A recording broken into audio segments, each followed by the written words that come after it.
Go on. Show 'em how we do this, man. BT, baby. We bully the bullies. No run, no retreat. Yeah. BTB, TV. One more time for y'all in the back. Got slow ninjas. Rock. Yo. John Gotti flow. Rap high below. Escobar status. Rap game Corleone. I can show you how you lay back and watch the pockets grow. Stay away from devious women. End up like Papa Smoke. Y'all wake up every day twitching. Like yo, I got a post. I'll wake up every day mission. It's $1,000,000 notes. Dominoes. Body drop. Frosted like hollow toast. Broadway. And if you know, then you know. I came for everything. They said I couldn't have. Got that and then some. And then some. My ones are overload. Say you overdose. Big E, salute. My nigga. For that, that's all she wrote. Another tale from the street, death the horror flow.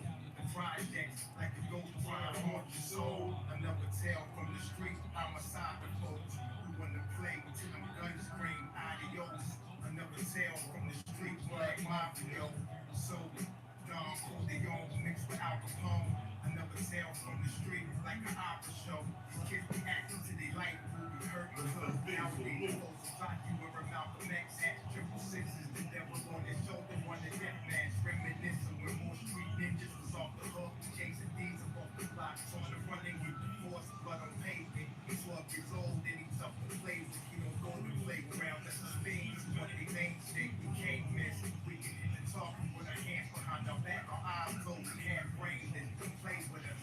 Another tale from the street, and the horror flow. Projects like a ghost trying to haunt your soul. Another tale from the street, homicide the foe. David Briggs, salute. Peace to the gods. Another tale Let's from be. the street, Peace, boy. So Don Corleone mixed with Al Capone. Another tale from the street, like an opera show. These kids be acting till they like movie curtain clothes. Yeah. BTV, the movement, y'all. The movement, man. Let's get him. Peace, God. Peace, God. Hold up. Let's rewind that real quick. Oh, shit. Let's do it. Let's do it. We had a good one yesterday morning. Let's go. BTV, the movement, niggas. Go born. Man, plug the podcast Show 'em in how here. we do this, man. That's right. BTV. We bully the bullies. No run, no retreat. Yeah. BTV, TV. One more time for y'all in the back. Got slow ninjas.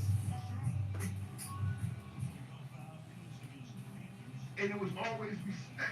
So she's saying that it's not. She already on stage. Bro, I mean, everybody make money off our. Well, no, what I'm saying is, look at it from that. You're absolutely right. We're not talking about the big heads because everybody fail to realize Takeoff got an insurance plan through them companies. And Atlantic Records, and also Rap a Lot, they all connected. Hold on one Right. second. I want y'all to hit something real quick. Hold on one All right. second. We're talking, we'll hit everything. Hold on one second. Go ahead. Watch y'all hit it. Y'all hit that like button too coming in the chat today. Like, share, subscribe, y'all. Listen, yeah, once y'all listen to this, I want y'all to tell me what y'all think. Yeah. Ain't none of them following up. Hey, E, you gonna have to hit your mute button, E. Oh, I got you. Ain't following. Ain't none of them following up. Louis.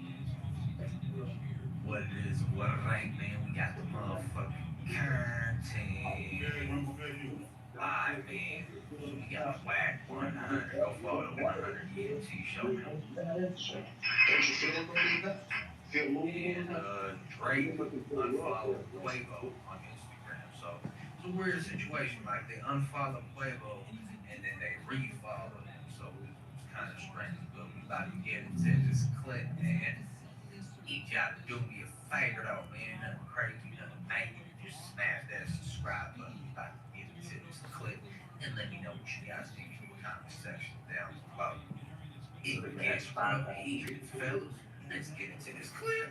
Man, make sure y'all ping up and share the room in the meantime. Y'all see what the fuck we got. We ain't no room for motherfucking weak. Make sure y'all hit that greenhouse and follow all my way. Ping up and share the fucking room. Hey, it's me, your dry skin. I know I can be challenging, but I'm deeper than what you see.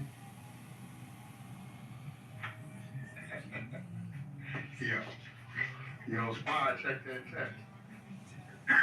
You know that had me with all over. You should put up at the top. That's straight on say, oh, that's showing John Prince ain't following. Ain't none of them following up. Steve Louise. Something going on. Something fishy in the sea. What's going on? The timing is terrible. I think the dad was always following. Now he following him. But I tell you. No, we got the 18. I just got the screen. I just screenshotted it. He just did it. He What I had tell to. you. Hey, we got time. We got time shots on our screen. Yeah, hell, I did mine last night.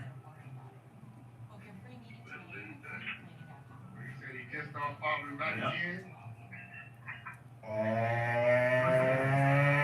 Oh, shit, The y'all. nigga took the bait. Yeah, because it's What I something can do on is Clubhouse. nigga took the Yeah, bait. That was cool. Hey, you caught that shit fast. They trying to correct this. No, they knew they fucked up when they did that. You get what I'm saying? It's too soon. That's why I said the timing is terrible, but it even just going back to follow him now is terrible. It's like you on the same show now. Yeah, but I'm glad y'all got that shit. Exactly. It's the fall of mob. Hey, I keep trying to tell you these niggas ain't going out with me. I just tell you. I just not calling. Did I just not call it? I said that watch these bozos here. That's why I told you to roll it. I know they in the thing. That shit probably was flawed right now. My mama, you just said that. No, my mama, you just Oh, said Robert doing this Super Bowl, man. Listen, man. Told y'all. Y'all got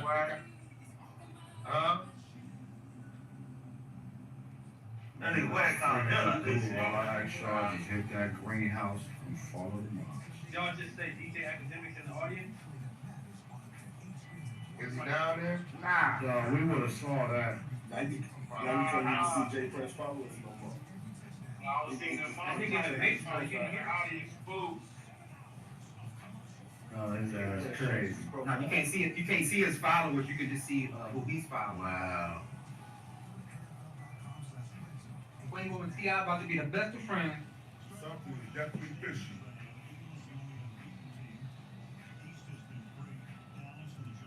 If you're on stage, make sure you follow the mods in that greenhouse and you'll get shot back to the crew. Oh my God. Yo, Guap, your shit time stamp, right? Let me see. Let me go back and look at it. Time stamp. Yeah, we go. Oh, shit. Oh, yeah, it's definitely timestamp 250 Pro.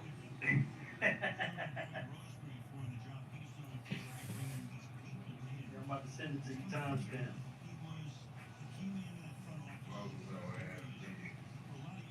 Oh, you should already have it. Yeah, like next week. It's show the time. 233, 237, 250, 250. Yeah, it got the time on it. At the top left. That I don't play. And if you need, I got the ones that say yesterday. Yeah, no word. Damn, he said I got the one that say yesterday. Damn. What yesterday show? It just say yesterday. I got the time stamp on it.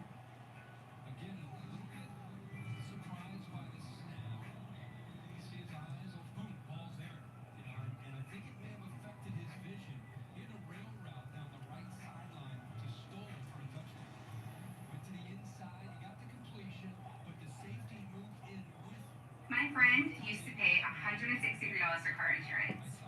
Now look how much he pays.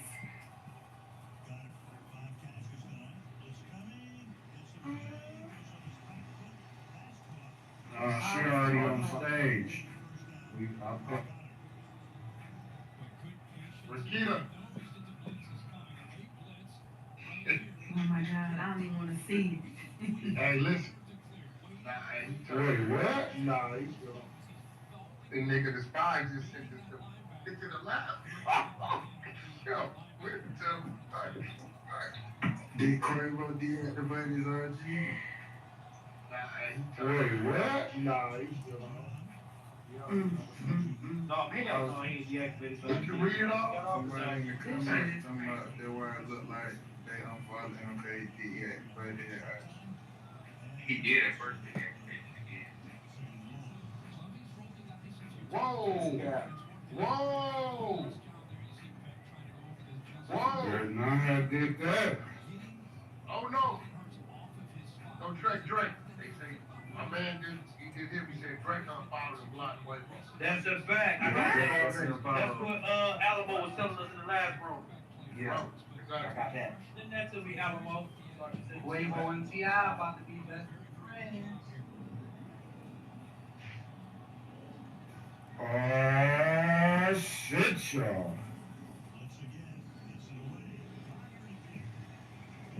That's all by one call. Make sure y'all send the room now. And you know, it's got to be something him against Quavo because Texas out. Why he still following the beat though? Why you want to follow Slow down. Slow down. And stuff. Drake is still following Quavo. He just did it, bro. We got proof. That's some crazy. We got Nigga, I proof. just looked it up. Okay, What that's he you probably say? just following them back, bro. We got proof. Oh no, hey, let me explain something to you, bro. Nigga, when my inside told me that's right there, I come to the room, tell nephew go check it. Nigga, when we Fat check man it, school. nigga, he had there and unfollowed. I told nephew, roll the room, change the title. Just go hit the blogs when they hit the blogs, these bogos gonna go follow back. Nigga, we got our shit timestamped on the unfollow. 8 minutes later, guess what they did? Follow back. Oh, so then he followed him back.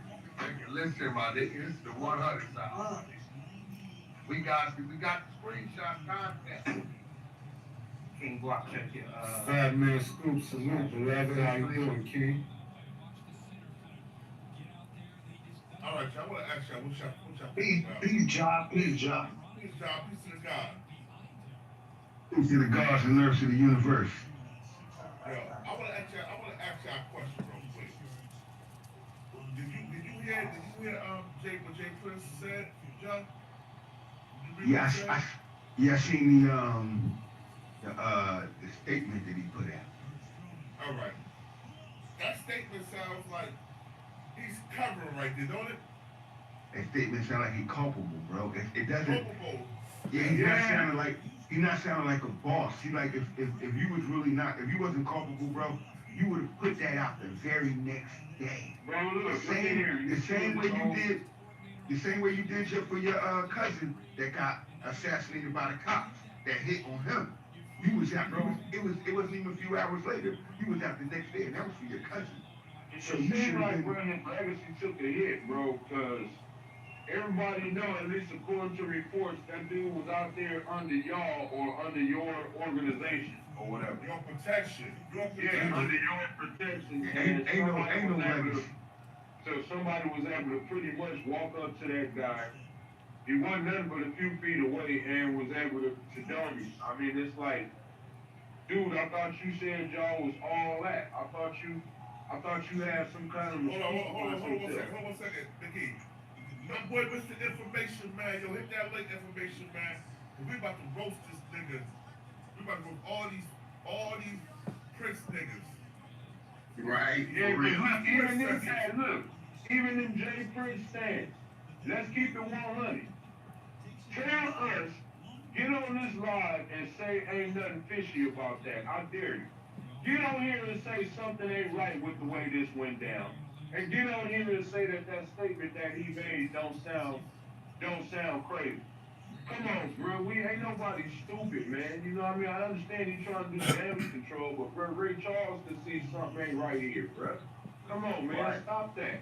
Stop that, And man. let's be honest. Who does some petty shit? See, this is what I'm saying. It's the little petty shit that they don't move accordingly. What the fuck is not following versus? It don't take away the fact that something happened when you follow and unfollow a motherfucker. Like, I don't get this follow unfollow shit. That's the shit. It's called a decoy, bro.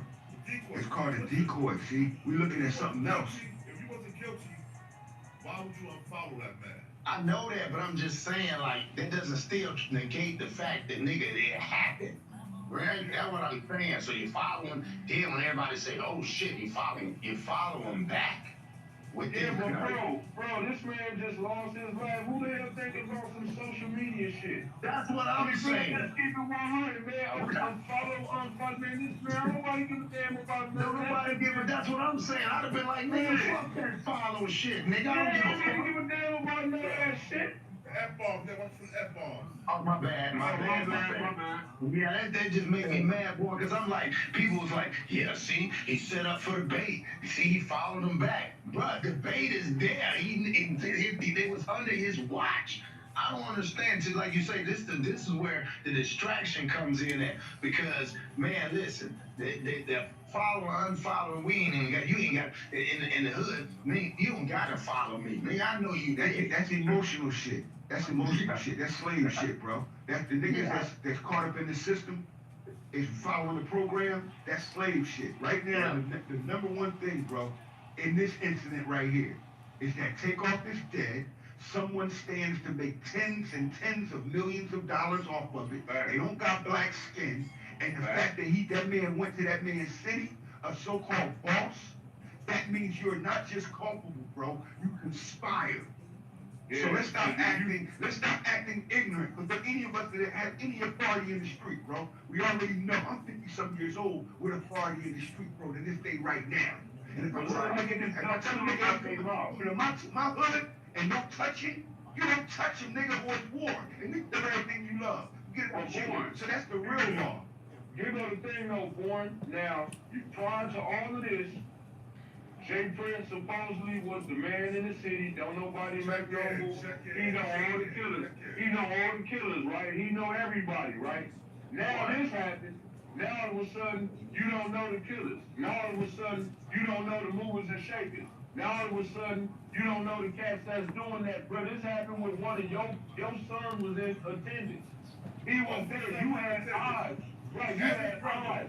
You had eyes and ears in there, bro. You had a play-by-play of what was going on up in there, so to speak.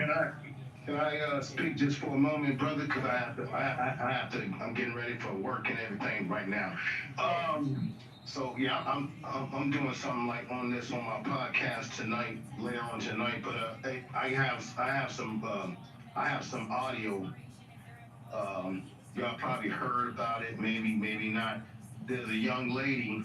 She went anonymous, so she didn't want to give up her name. She claimed that she know the family, Jay Prince family, but they're saying she's saying that it's not a ritual, so people get out of saying that this was a ritual death.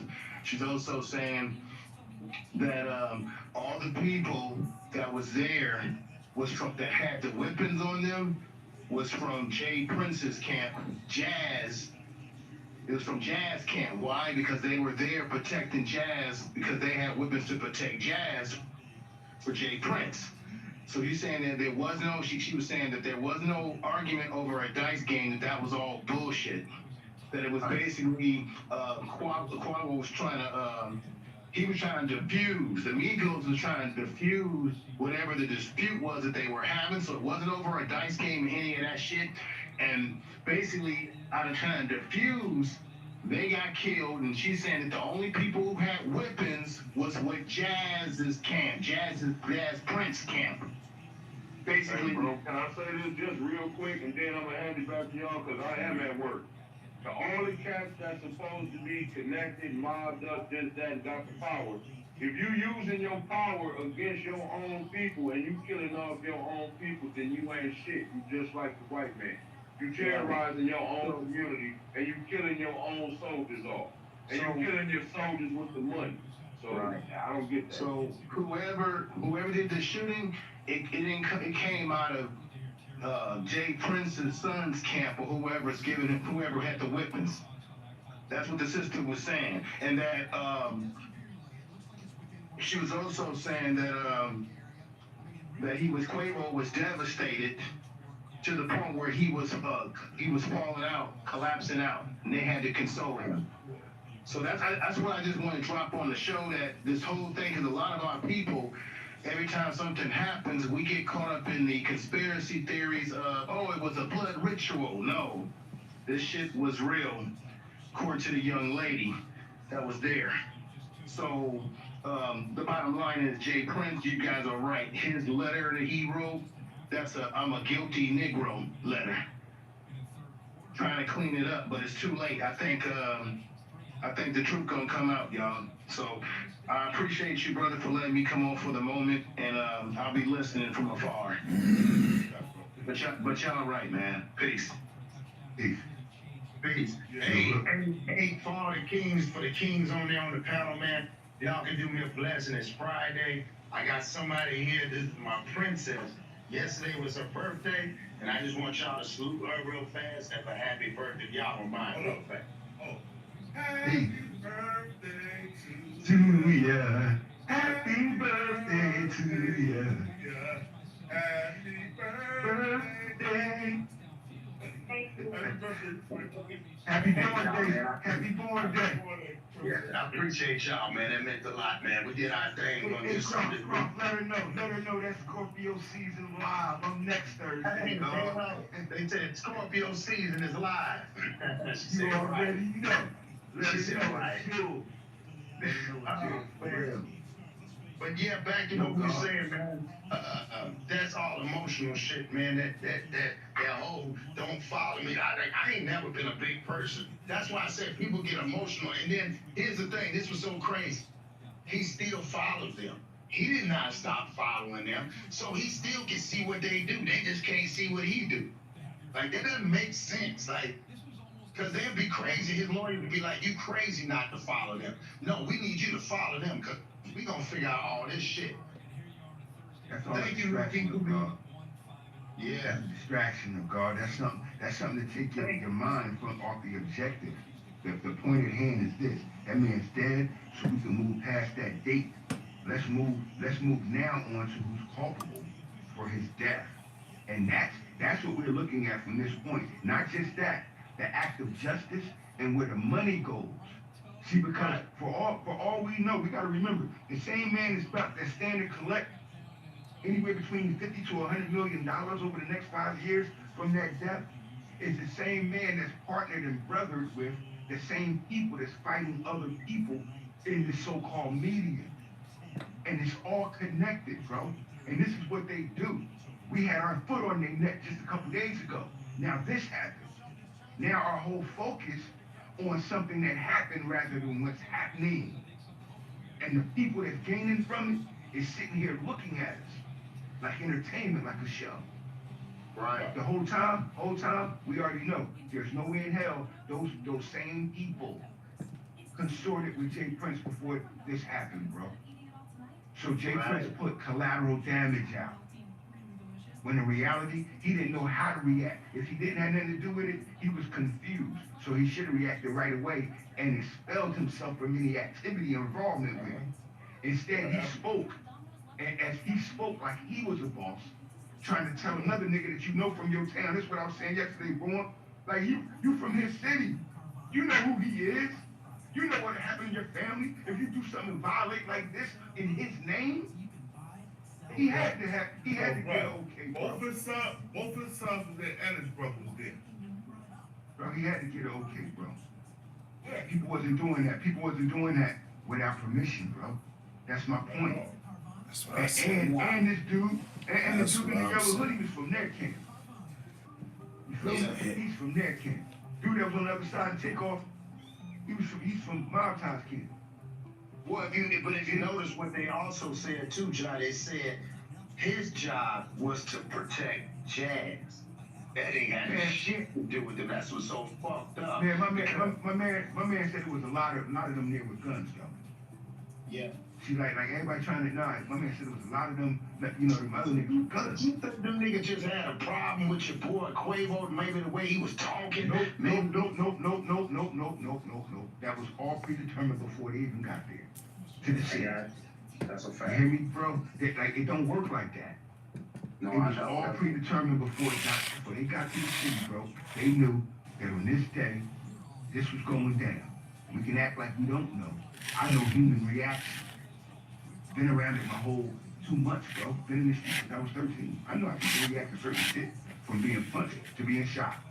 And when a nigga gets shot, and them shots going off, bro, everybody don't be having no reaction. Niggas know what they doing. The niggas that's doing it know what they doing. The niggas that don't know what's happening react the same way Quavo ran all the way down the damn the balcony and left his nephew because he didn't know what happened. He ran from the shots. See, Well, then I was that's how you know it's premeditated, bro. Let's look at it just too. And I was talking to somebody, and they supposed to be doing something on, you know, not quite like this, but they asked me this. They said, we sit around, like you said, we blame the low grass folks, or what we call the folks that the big folks give money to. But let's be honest here. Somebody was telling me something, and I never looked at it from that way. And they supposed to go deep on it. So I ain't gonna give too much of information, but it messed me up. They said this. They said, we always looking at everything else. But if you look at it, one of the odd videos that came out, which I didn't look at it, and I'm starting to look at it different, is the fact that why did your boy JD show that video of them going? Why is it all the time you see these rappers that go through JD and get this jury, they end up gone? They say Duke the Jeweler went down there to deal with people. He ended up gone, but nobody talks about the little JD guy. He's actually bigger than, think about it, he's bigger than Rap-A-Lot. Johnny is bigger than Rap-A-Lot. Let's be honest, people ain't looking at it from that point of view. I mean, there's a lot of players involved. What y'all you talking about? Johnny got his Johnny. Oh yeah, Johnny. From all of it, you think about it, but listen, bro, you can have 5 rappers in that motherfucking store. They still ain't got more money than JD. He knows everybody. Think about it. He's the first person that knows who comes into the city. They come to spend money. We gotta start looking at all the players in the game. To Johnny D, he would have, like, it don't benefit him. You understand what I'm saying? This is my point. Like when Takeoff is dead, his death has a value, a financial value.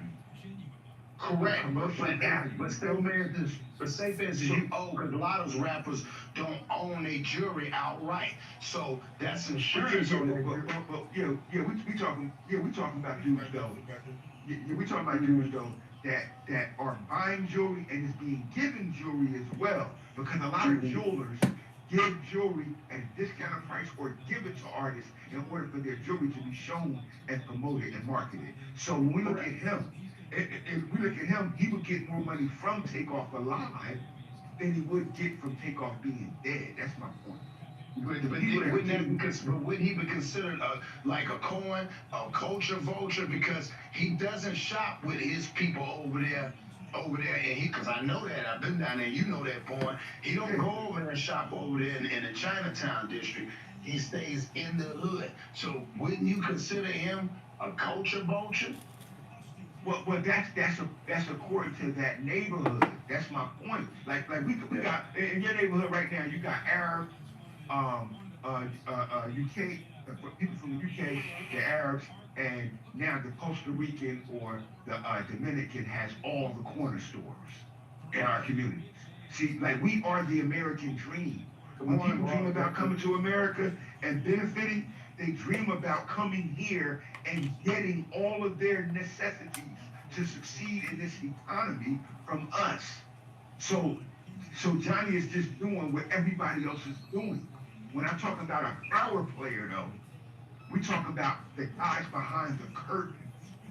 Well, that's what I'm saying, but think about this, John. They all got a starter kit. They all got POs. You know, as a businessman, if you have a customer and you have a PO, okay, just like if the rap industry, it's only certain jewelers that they go to. But if you made it and you made it to the league, everybody goes to the JD. My thing is this: we don't look at him like that because he's this little small. He's just a little small guy that laughs all the time, but we all know there ain't nobody, even my wife says, she says, hey, nobody, one small Asian guy ain't that humble, dog. He's a strong businessman. You cannot say he ain't no play. He ain't just a nice guy all the time. Nice guys finish last. This motherfucker had Yeah, $1 billion business off a platform. When we look at him, he's not the objective, to my point, what I'm saying in this incident. You feel me? Like, he's an existing factor. He's just one of the guys there. You know, like Pitbull and his family, they got the diamond industry locked in the South. You feel me? Exactly. That's because you know he got that connect. Yang, I think isn't he Vietnamese or something like that? He's not even Chinese or Japanese. You feel me? So they have to connect in order to serve our people, to extract the money from it. Now, in the meantime, the guy that connected Johnny Dang to all of the people in that hood is Prince. See, look, bro, for the last 30-some years, I know ever since I first went to Houston on tour in '94, right? The first time I've been to Houston. And I was in the music industry. Jay Prince was the boss down there then. He had a lot of records. He had Ghetto Boys, he had all of them, you feel me, bro? So it wasn't, he was already an executive then. And we were like, damn, back then he was a few years older than us, so we was like, yo, he got it going. He's the man. So and it was always respect. So to see this stuff now, almost 30 years later, is crazy. Because yo, how you allow that to happen, bro, if you didn't make it happen? Right. See? We ain't looking at the obvious.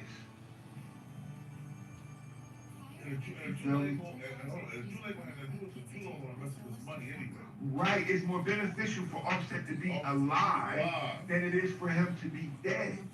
No, I totally get it, but I'm saying, think about this, all right? If I want to drop, if I'm Junior, because Junior fucks with them, they family, right? Everybody know that Dang and them is basically family because they in the H-Town biz, right? So if I wanted to know how much one a nigga spending, how much one that a nigga I can get a nigga for, because like you said, a lot of times it's mostly they credited. But I'm just saying, if you were to imagine if you wanted to do the back door on a nigga, you just have him calling, they're not thinking, oh, he would ever do that.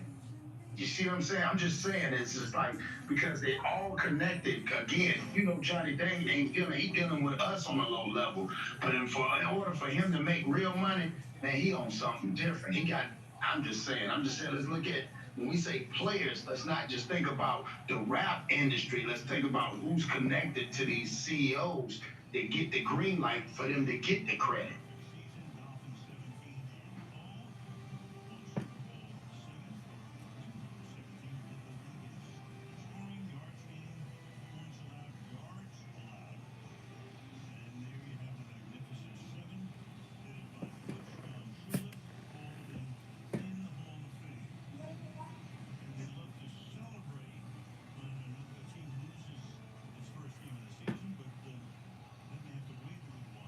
Y'all still there? Yeah, we there. Yeah. Okay, bet. Yeah, I just wanted to make sure that everybody got silent. I'm ready to so let me say something real quick too. That Johnny Dang thing, like I said, we can't put it on him, but what we can do, we can definitely put the weight on Jay Prince. See, right. We can definitely put the weight on Jay Prince because even how he said something about it, it's not like he was 100% guilty. Right, but listen to like Santana said, you got, man, I need what you said. It's like when we blame right, when we blame the whole Young Thug thing, right, and everybody said the Young Thug thing, man, them boys, them boys, and then we said, wait a minute, somebody's got to approve for them to be able to do that. And we're like, yeah. So then we realized it was the industry. But what I'm saying is, the industry, when people meet Johnny Dang, bro, Johnny Dang has been established this long. Johnny Dang don't go over there. He don't deal with it. He deals with the hood. So again, he's just the little guy, the little small innocent guy that don't nobody even think nothing about it. But he got enough money.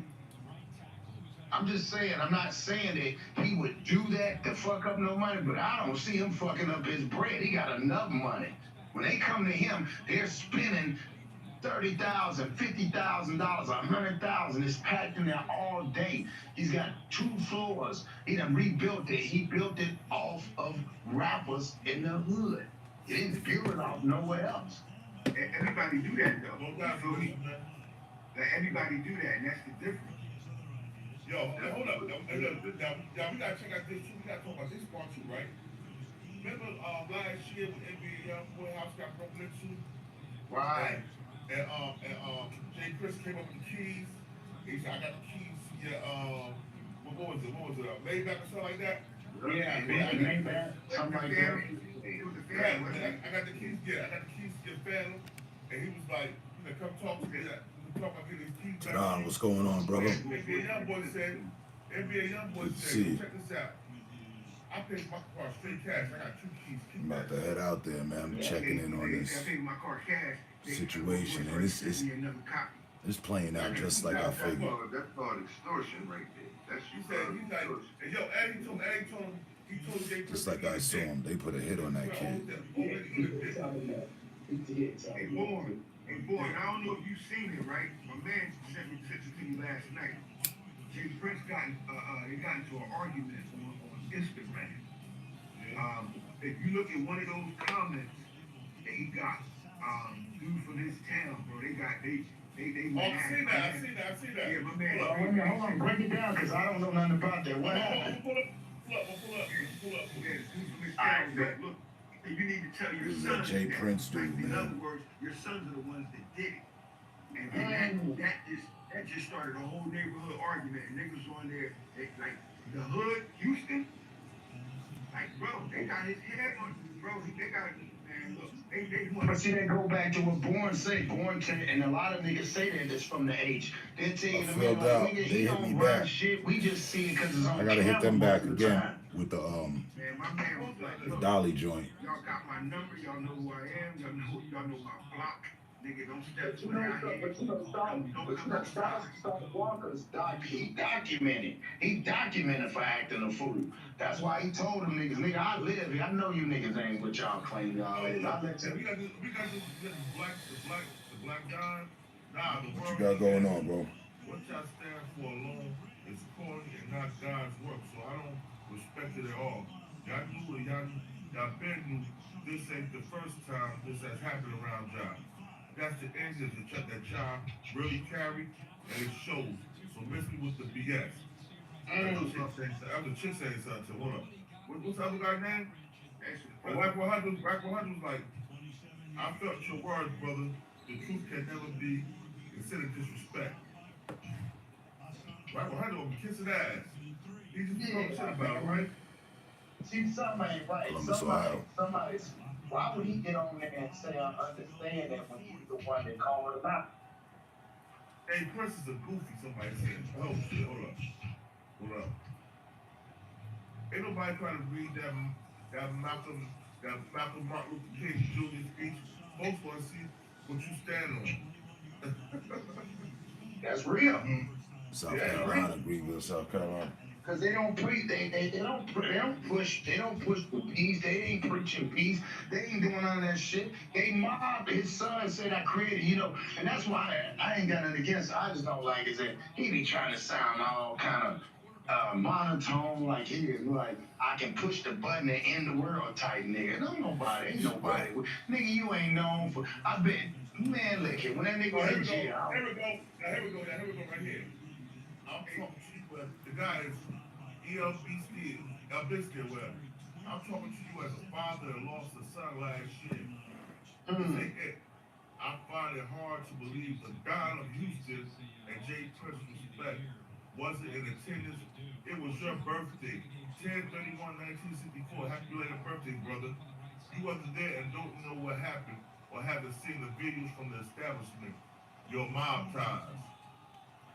Your mob ties. If you ain't connected, hold up. If you ain't connected with the police and judges, look at like you're a damn mob. Right. Some money and a few goons, that's it. I like that. Planning to do. He walked past his guests like he didn't even know them. This happens on your family's watch. You have blood on your hands, and your son has tarnished your family's name. It's a reckoning for everything, and this will not be smoothed over with soothing words somebody's going to answer for it. Because there's too much blatant disrespect before and after the fact. I'm gonna do that with you. Yes, and your guest arguing with y'all, but you let me guess. You let me guess. But you, I'm gonna do that with you. But you let argue with y'all, but you let me guess. You can't control what the next man do.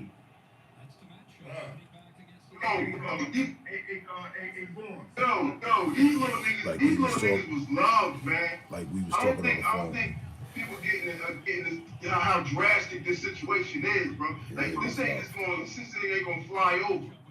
Man, these bulls is about to make history, bro. Like these bulls was truly loved out here. They might have been the biggest And It's the Beatles. No, for real, bro. For real. Like,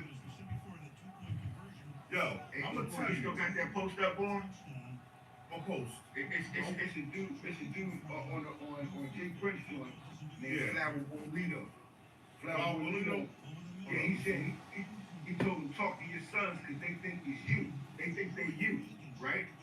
And when he said that, the whole Houston chimed in, bro, and they started. Oh yeah. Flower Bolito. Talk to your sons because everything to do with Jay Prince's nephew. That was the one arguing and fighting with Quavo. Everybody here started getting their own little testimony.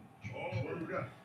And they start arguing on there, but then niggas, then the other kid come back and tells them, the other kid that comment next, he come back and tell them, look, we already know what's happening. Now you gonna see what's gonna happen. And he said that to Jay Prince. Because all of these kids, they don't even know Jay Prince like that. It's his sons. Everybody's got a problem with his sons, bro. And it was his nephew that was standing there talking to, that started the argument with Quavo. Oh, okay.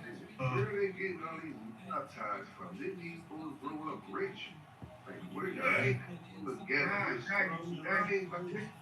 Just look at the name, mob ties. Where do we get our example of how we live from? We get it from white people. And we're following that design. And that design is what we glorify. So instead of us calling it that what it is, black power, black movement, you gotta give the credit to a white man. Philadelphia stomping Texas, 29-17, fourth quarter, 2 minutes left. In the light, the mob got power in the dark. Exactly. These niggas ain't monsters, bro. That's why I said I don't get the name mob ties. Like, y'all didn't come up because you wanna be seen. You wanna be seen like that. Y'all grew up rich and coddled. Y'all was rich little kids. Y'all ain't putting out. Y'all was in the street like us out there. Your money after you put your life on the line for your money. Y'all daddy was putting a silver spoon in your mouth. Maybe a silver dick in your asshole. So now y'all going with money gangsters. No, that don't work like that.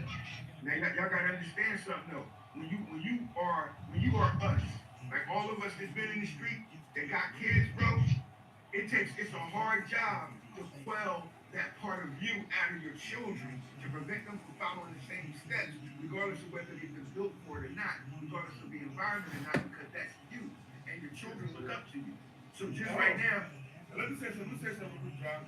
And first of all, for everybody up here, fuck blaming the white man. Ain't the white man that's doing it. It's us killing each other. Fuck that. let's keep I it don't real. believe in this. I don't Let's believe keep in it real. These white men ain't doing shit to us, but giving us money and we let that shit go to our fucking heads. And we killing our brothers over fucking change. That's crazy. I said that this morning, last night. I'm just seeing this and hearing this now. I'm just getting the perspective from, the internet. People, chiming in and shit.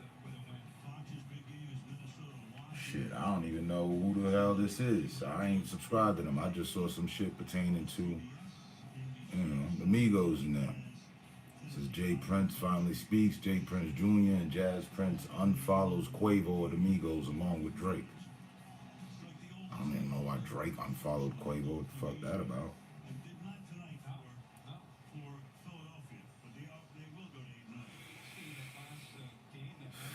Like I said, what I said yesterday, this shit all looked like a hit to me. Looked like a straight hit.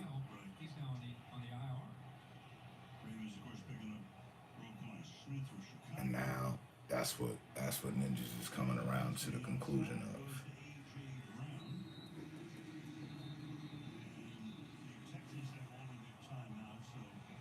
And the same things I asked and mentioned, like, okay, with the fact of an artist passing away, there's people that profit from that.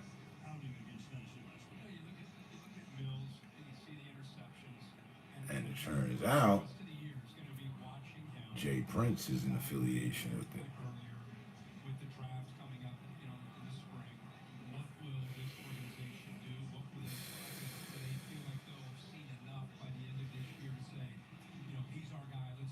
When it's all said and done, they might be sending Jay Prince to jail.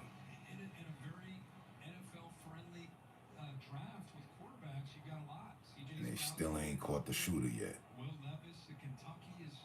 They have a suspect that they think they identified as a shooter. The internet, but ain't nobody been arrested yet. I'd rather be broke. I'd rather be broke before I watch any of my brothers die. I'd rather be sleeping in the fucking slums. Come on, preach, King. I'm tired of y'all niggas, man. Preach, King. And then you got all these rich motherfuckers running around like they fucking hood niggas. You're not a hood. Right. It's the shit so embarrassing.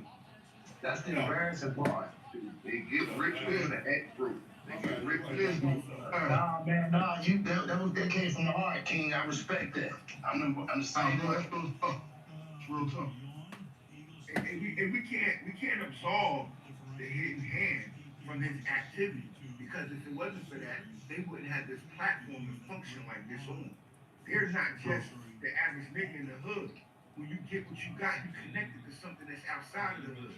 And that's the problem, and that's the point. These same motherfuckers on the outside benefit from everything. Now, whether Jay Prince trying to get to that level and get what they've been getting, following their examples, we can't deny that they don't exist. We got to start acting like men and women in our own communities. That's the point of accountability. But when a person chooses to step out and live in the streets, remember, it's a big difference between being in the hood and being street. You live in a lifestyle, they're not living that lifestyle, or they're trying to live that lifestyle with money. And when you live in that lifestyle with money, shit like this happens because you need money from it. Now, who getting paid from this shit? And when you look at Jay Prince, go follow the money. Jay Prince was tired of their damn distributing. Yeah, because think about this too. And I tell everybody. Well, I tell everybody this, John. That's the reason why I use this, and this is for these fake ass rappers and wannabe hood niggas like us. My title, I copyrighted it. It's on my clothing line. Everybody's not built for the streets. That's why they made sidewalks. True. That's my saying. I've been saying it since I've been in the streets. Everybody's not built for the streets. That's why they made sidewalks. Hey, Cross, if you're over 40 years old, Cross, you didn't come from being in the street for image. Bro, I left home, I was homeless at the age of 13. I was in the street because I had to survive. Like, niggas are in the street for image. And so it's different. Like, we heard me tell you about my shit, right? Been in the streets since I was 10. We know what is like is. We can discern what's real and what's Streets. not. Not the hood. Because they're following and pursuing an image. Good point. The image we finance our goals. That's about the one who's finance. You keep the image goals. You got the image you want to finance. And niggas is doing this just like the bully in the neighborhood. He got an image. And he benefit from the image. But it wasn't that though. That was all. That was all mislead. That was all bullshit. And you gotta follow along. That had nothing to do with it. That was made up. They got an OG over them, bro. That's not really over them. Because ain't no way in hell my son gonna authorize a hit or another man that will cause me hell, bring bloodshed to my family, bro. And I'm that type of a boss. Like something wrong with that, unless you authorize that. And I think it would. See, somebody said that's why the Migos are loved, because they didn't glorify death or drill. They glorified the come up. And that's why I respect them. I listen. I ain't hear them talking about killing off some other crew, be happy about it, drill. And that's what I'm saying. Or glorifying death. The attention is a shock, but it's more of a. Not that I even had a problem with any of that anyway, but to identify them, that's not what they was on. Beefing with a nigga, he just been another black man in the wrong place at the wrong time. Because we were talking about the energy for somebody else benefit. Yo, we was talking about the energy. Yeah. That's if you will, that's 2 day old information. Or a company that you keep up the energy. I heard that as well. I was under that belief. That was the initial thing that was put out there. But since then, in the last 2 days, there's been people that have stepped forth that were there, predominantly females that have put forth a different picture. And one of them said there was no gambling. Gambling had nothing to do with it. That's some bullshit put out there by people that that's made up. People stopped subscribing to that. I was there. Woo, woo, woo, woo, woo, woo.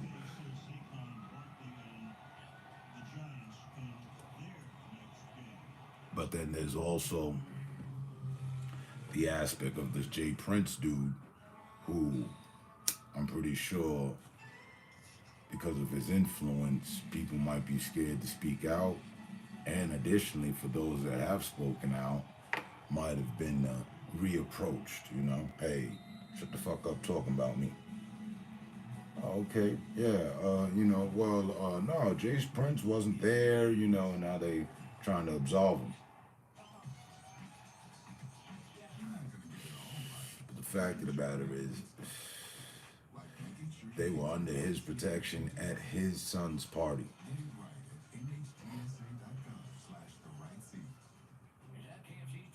So they were they were there to be there to accommodate, his son, if you will, in a way, and I'm sure he paid them. He would have had to for, a private function like that. And Jay Prince has money. That ain't an issue. Now, here's a question that nobody's really addressed. I heard someone else make a momentary mention about it, but think about it. At what point, you got all this money, right? It's your son's birthday. At what point are you not at his birthday? At what point are you bringing the artists, the super mega stars, to perform for him or to hang out with him, and then you just leave? You don't want to see your son have a good time. You don't help your son celebrate. You go home and go to sleep. Nah. And with all the trouble that I'm hearing that his sons was starting about town and whatnot, so he's got eyes on shit for his son to be protected on his birthday. birthday nonetheless. You would definitely probably should be there.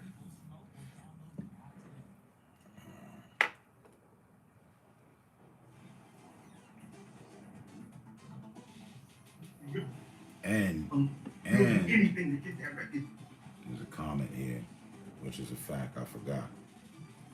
Jay Prince with Lil Boosie set up an artist before, so it's not something new to him to set a motherfucker up. That's his MO.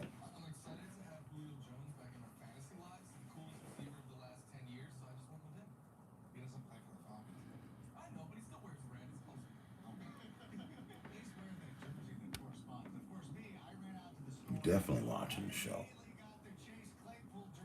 Unless you got some other show in mind. You got something else in mind, some other type of performance. So, and it would behoove you not to be there. Right? What's the best alibi? Have one, and I wasn't there. Now you got to make reaches, leaps, bounds. You need some confessions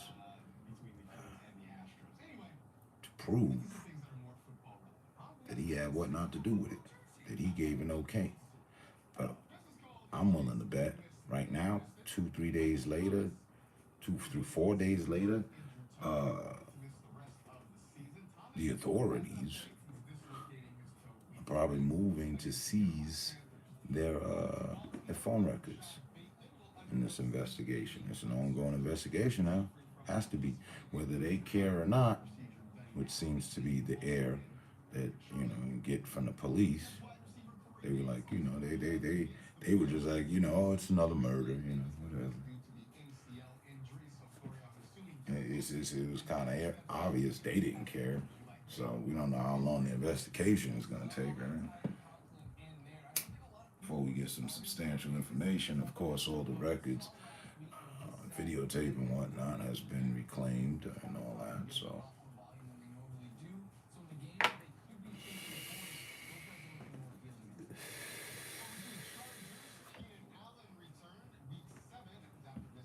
And they say that the only people that were armed at that function was Jay Prince's son's gang, crew, security, however you want to fucking title. So, Quavo, the Migos were unarmed.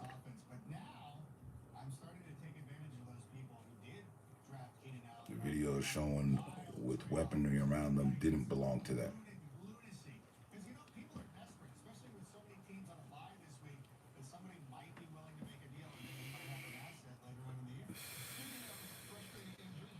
That the OG got.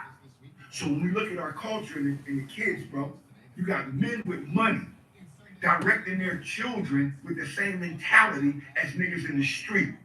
And it don't work like that, because when you do something like that, you affect the greater good, the greater whole. And we have to start addressing those factors as a culture instead of saying, oh man, another good one gone. We just said that about PNB Rock. Nigga was just saying, my son was just crying about Nick, bro, just 2 years ago. Like, just think what's happening to us, bro, and how our children are becoming desensitized to the same old shit. So all they want to do is grow up and kill another nigga and never look at the real enemy that's pulling the strings.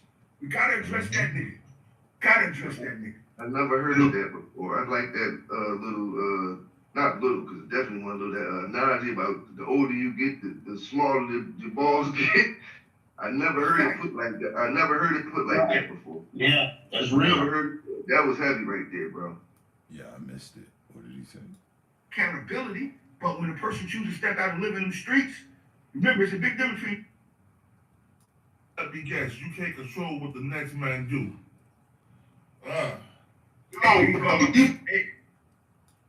Jay Prince they got into an argument on Instagram. Yeah. If you look at one of those comments, oh yeah, I forgot. I was letting it roll. I just muted them. Like a coin, a culture vulture, because he doesn't shop with his people. They talking about the jeweler. for Offset to be alive than it is for him to be dead. No, I totally get it, but I'm saying, think about. I'm just saying, I'm not saying that he would do that to fuck up no money, but I don't see him fucking up his bread. He got enough money. When they come to him, they're spending. My number, y'all know who I am. Y'all know my block. Nigga, don't step foot out here. He documented for acting a fool. That's why he told them niggas, nigga, I live here. I know you niggas ain't what y'all claim y'all is. I let you. We got this black Don. Now the world need answers. What y'all stand for alone is corny and not God's work. So I don't respect it at all. Y'all knew it. Y'all been knew this ain't the first time this has happened around y'all. That's the energy that y'all really carry, and it shows. So miss me with the BS. The chick saying something. Hold up. What's the other guy's name? Rack 100 was like, I felt your words, brother. The truth can never be considered disrespect. Rack 100 will be kissing ass. He just talking shit about it, right? See, something ain't right. Somebody's. Why would he get on there and say, I understand that when he's the one that called him out? Hey, Chris is a goofy, somebody said. Oh, shit, hold up. Ain't nobody trying to read that Malcolm Martin Luther King Jr. speech. Folks want to see what you stand on. That's real. Yeah. That's real. Cause they don't preach, they don't push the peace. They ain't preaching peace. They ain't doing none of that shit. They mob. His son said, "I created," and that's why I ain't got nothing against it. I just don't like is that he be trying to sound all kind of monotone, like I can push the button and end the world type nigga. Ain't nobody. Nigga, you ain't known for. I bet, man. Look here, when that nigga was in jail. Here we go right here. I'm talking to you, but the guy is ELBC, Biscuit, whatever. I'm talking to you as a father that lost a son last year. This ain't it. I find it hard to believe the Don of Houston and Jay Prince respect wasn't in attendance. It was your birthday, 10/31/1964. Happy belated birthday, brother. You wasn't there and don't know what happened or haven't seen the videos from the establishment. Your mob ties. So it was Jay Prince's birthday, not even his son. Police and judges look at like you're a damn mob. You got super mega stars chilling with your son at a function and you don't hang out? I like it's your birthday. You go home to sleep. He walked past his guests like he didn't even know them. This happens on your family's watch. You have blood on your hands, and your son has tarnished your family's name. It's a reckoning for everything, and this will not be smoothed over with soothing words somebody's going to answer for it. Because too much blatant disrespect before and after the fact. Arguing with your guests and your guests arguing with y'all, but you let me guess. Hold on. You let me guess. But you let her argue with y'all, but you let me guess. You can't control what the next man do. No, these little niggas was loved, man. I don't think people getting this, how drastic this situation is, bro. Like this ain't gonna fly over. Man, these boys was about to make history, bro. Like these boys was truly loved out here. They might have been the biggest band. That's the Beatles or some shit, yo. No, for real, bro. For real. Like, yo, I'm gonna tell you. Still got that post up on? What post? It's a dude on Jay Prince joint named Flavorboy Lito. Lito. Yeah, he said he told him talk to your sons because they think it's you. They think they you, right? And then when he said that, the whole Houston chimed in, bro, and they started saying everything. Flavorboy Lito. Talk to your sons because that it was Jay Prince's nephew that was the one arguing and fighting with Quavo. Everybody there started giving their own little testimony. Word up.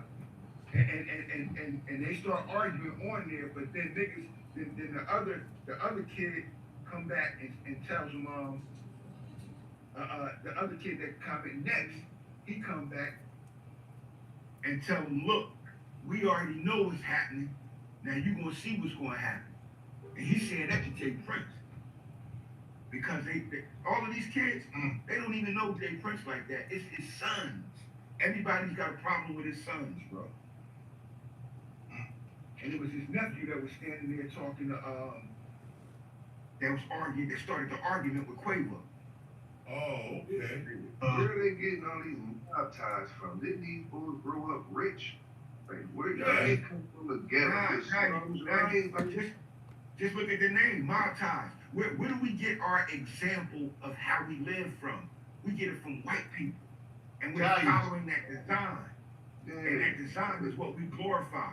So instead of us calling it that what it is, black power, black movement, you gotta give the credit to a white man by assimilating what the white man done gave you, which is the mob. But the mob don't have power in the light. The mob got power in the dark.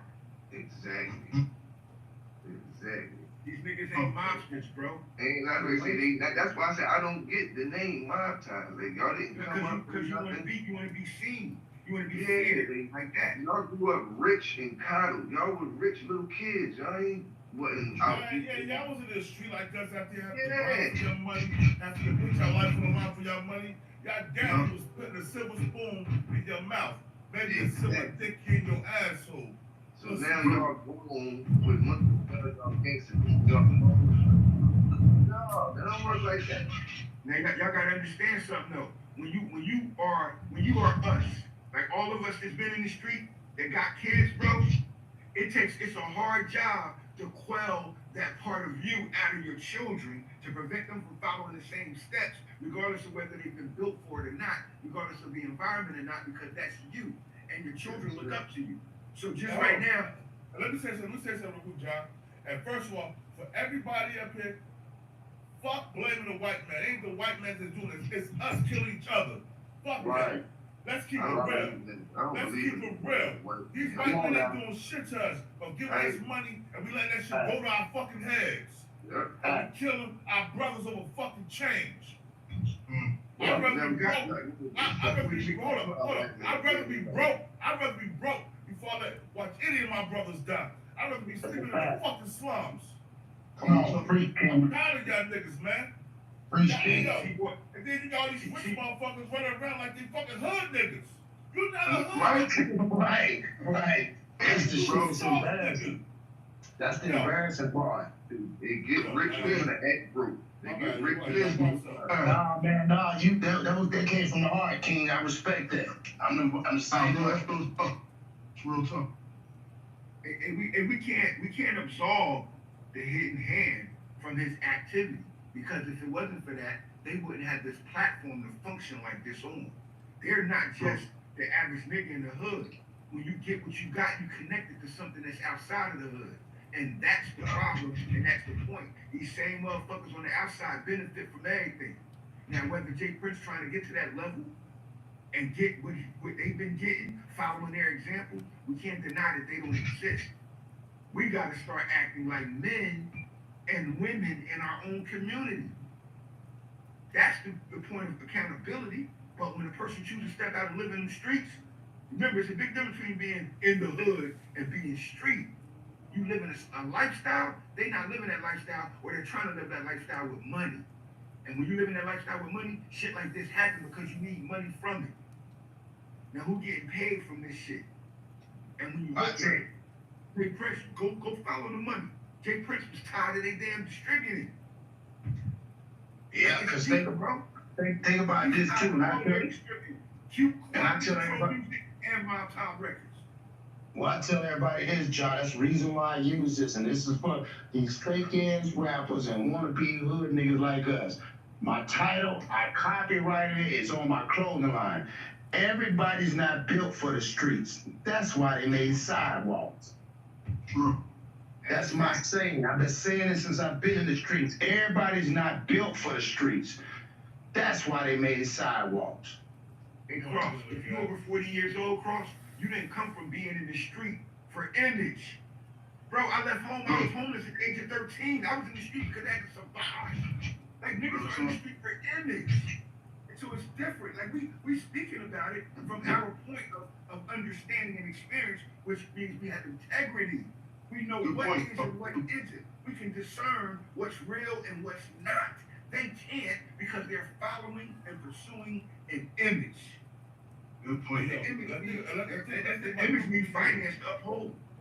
That's So about as long as you got the yo. finance, you can keep the image. As long as you got the image, you can keep the finance. And niggas is doing this just like the bully in the neighborhood. He got an image, and he benefit from the image. Because when niggas see him coming, they got a fear of something that didn't even happen to him yet.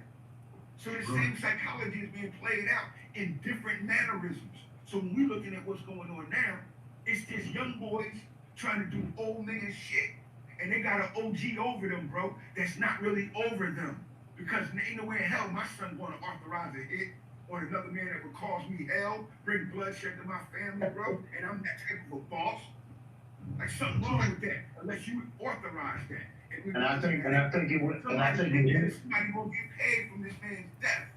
Yeah, and I think it hit harder because it's takeoff. I think that's the way shit had to be. If it was the other one, they'd be like, oh, there's out there. But it's this man right here that everybody, whoa, bro. It's like that family member, you get that call, and like, nah, not them. Nah, dog. They don't do shit to nobody. And that's what I'm saying. It's like, this is the attention. It's a shock, but it's more of a, you know, this one is different too, cause he's not on there portraying he gonna do something to a nigga. He ain't been beefing with a nigga. He just been another black man in the wrong place at the wrong time. Because we were talking about the right place, about the energy for somebody else benefit. Yo, we was talking about the energy. The energy that you put out is what you gonna get back. Exactly. Okay, so we like black music. Or a company that you keep up the energy. True. Hey, Crow, hey, bro, in the panel, and even in the audience, I got a question, right? Why are black people, what's this thing, right?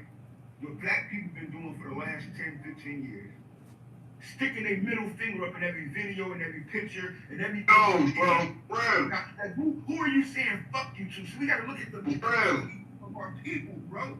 So when you doing that in every video and every picture, you got women, men, and children, bro, sticking their middle finger up, talking about that's the new thing. It's like the peace sign.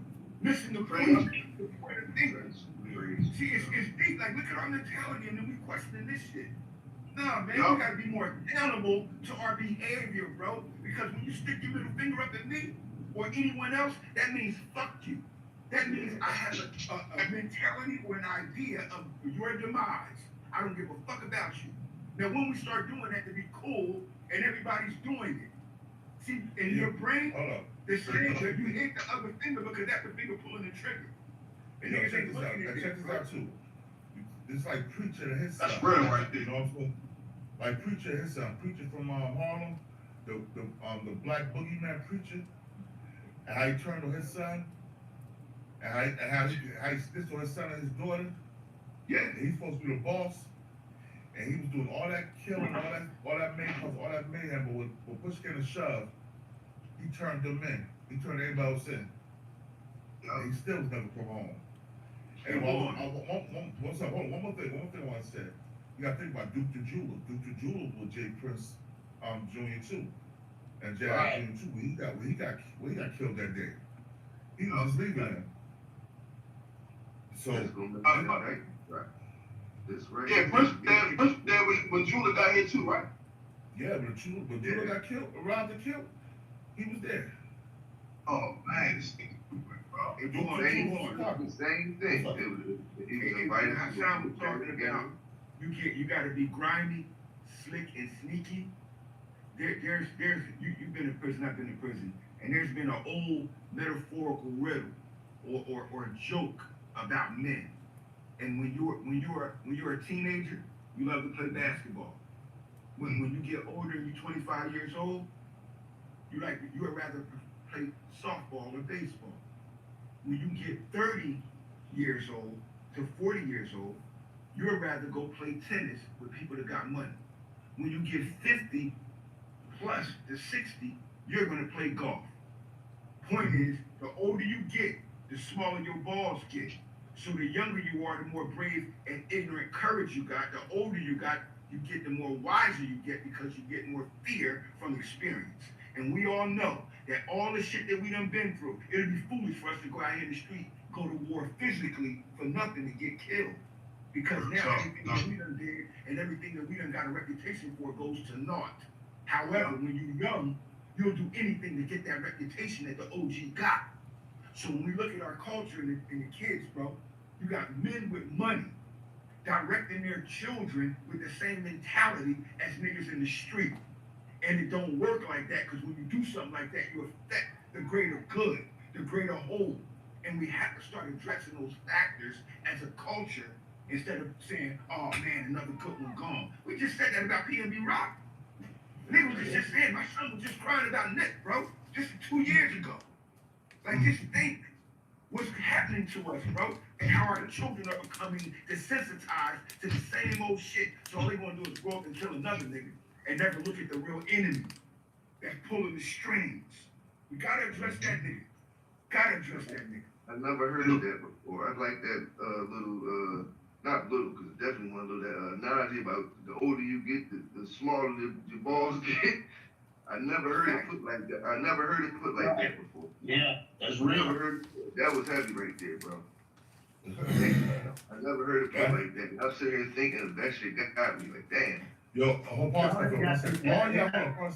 all y'all like, subscribe, and share, because we give y'all some truth to this morning. Earlier, Yeah, you get some truth. Yeah, and I like that about that middle finger, man. Yeah, I like that about I just disrespect plane ticket. You feel me? To Memphis, Tennessee. I gotta go to Memphis, Tennessee, bro, with my son to defend him. You feel me? My son got a charge in Memphis, Tennessee while being on tour. And the nigga got shot at his show, and they trying to blame their whole entourage, bro. So I'm going through that hell, watching niggas keep on doing the same old stuff, bro. While that's all I tried to do in my life to get my son away from that world. My son grew up talented, bro. Now he fighting the charge that they trying to put on him in down south. You know they don't play that shit down south. Nah, they don't play that shit. So when I get on here, bro, and I build with my brothers, I'm a 52-year-old man, and I've been through a lot of shit, and I'm tired of seeing us go through shit but act still stupid to the nigga that's sitting behind the curtain. No, it's hard out here, bro. And we keep doing this bullshit to ourselves, but somebody got us on this path. Somebody already done made the highway that we're driving on. Yeah. My point is when we gonna stop driving on this shit, bro, and create our own lane. We gotta switch the energy, man. We gotta switch the energy, bro. We putting like this music is putting out some foul. I be telling niggas all the time, this music is putting out foul energy in our communities, man. It's like I've been preaching that for about 10 years now. That's why I switched up my music. That's why I switched up my whole life. I got up out the streets. I got away from certain type niggas I wasn't supposed to be. You have to do it yourself. Every man for themselves. They gotta do it for themselves, man. If we keep on going the same path with this music, I'm telling you, bro, it's not gonna ever change, bro. Not Y'all remember NWA came out? Oh, peace, Queen Lady, peace. Peace. Rising. Peace, Queen. We just changed the word. You hear me? Christian? Let's change that word. Myself. Nigga to death. Queen Lady, go ahead and speak. Myself. Queen Lady, go ahead and speak. Hi, I'm supporting the channel. You know, I'm kind of overwhelmed. I've been on different stages all week about this topic. I remember when waking up and seeing the news, and I was just like, nah, this can't be true, you know, because that guy Takeoff seemed so humble and respectful and like chill, you know what I mean? It's just unfortunate, and condolences to all of us who has, you know, lost loved ones through senseless situations. It's just crazy, you know? Right. Yeah. But go ahead, John. I just wanted to build on what the guy Christian was building on. Like, we just need to change the word from nigga to devil and enemy. When we do that, we'll be able to identify the black devil that's in the community as well as the white devil that controls society. We'll be able to identify the enemy there in our community, like the enemy outside of our community. And then when stuff like this start to happen, the people in the community will be proactive instead of reactive. And black people have been made to be reactive because that's what a slave is. You wait for something to happen, then you wait for someone to tell you what to do, or you complain about what wasn't done. And that's how our brain is. So the first thing we got to do is change the language. And the language is go from saying the word nigga in all of our music to saying devil and enemy. And our children will start changing overnight because music is a language. And that's how they've been tricking us ever since the days of Nebuchadnezzar in the Bible. You use music to hypnotize the people, put them in a trance. And while we're jigging and shaking our ass, I believe you're right. I believe you're right, but then again, you're also incorrect because a lot of people that are not rappers, that are content creators, because I observe everybody. I'm in several lanes in the entertainment, right? And I notice they speak on rappers, and I'm like, wait, I'm a rap artist, but I got 2 degrees. But I'm an executive, a CEO, a producer, director, actress. So my point that I'm making is that I don't think all of it is the music. I think a lot of this shit is the culture. And it's like, it's something for change. I believe we actually cursed as a culture, to be keeping 100. And I'm a big time supporter of black men, but I noticed that black men don't support women. And it makes me think like, do I give up on the black man as a woman? Because these black men, they don't really support women like that. You know what I'm saying? I don't know. What's up? The fact that now, Cypher, the guys and the kings always support black women. I don't know that. See, I'm gonna tell you something. You're on the West Coast, I know that. I'm gonna keep rolling with you. A lot of them Cali dudes don't respect black women, period. Don't respect women, period.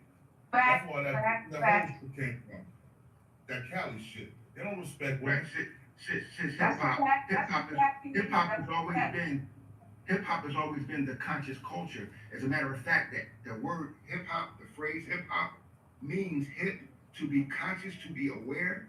Hop is forward movement, and we had a conscious movement in the 70s into the 80s. If you notice, all the older artists that's 40 and older in the industry, they're all educated, high school or college graduates.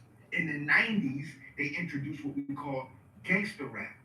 And the West Coast was used as the platform to create that type of genre within our culture. So hip hop, cursing, you curse in order to speak badly to someone to prevent a physical altercation or as a discipline. So when we cursing for nothing, that becomes a culture of misguided information, misguided emotion, because you're cursing not to penalize, but to create an image of superiority or authority. So when we look at hip hop, the music has shaped our functionality. When in the 80s, hip hop was about the conscious movement. You rapping about either Islam or social awareness. And we had a movement against anything bad that happened from Euphis Hawkins on down. So now everybody's shaking their ass when something bad is happening, because all they're being taught is nigga, nigga, kill, nigga, nigga, kill. But if we were saying white man died or devil died, they had to stop that because we was changing the way we were and started focusing on our own selves. Now we're focused on money, sex, and drugs. And right now we're dealing with more deaths in the last 3 years in hip hop than we've had in 30 years. So somebody's promoting it, and our children aren't just born thinking like this. Someone influences, shapes, and molds their fashion of thinking. And hip hop is a key element because music is a key part of our culture. It's the only thing we got that white people really don't interject on, but have control of. But the self-destruction. Now it's I feel like a lot of rap music is violent.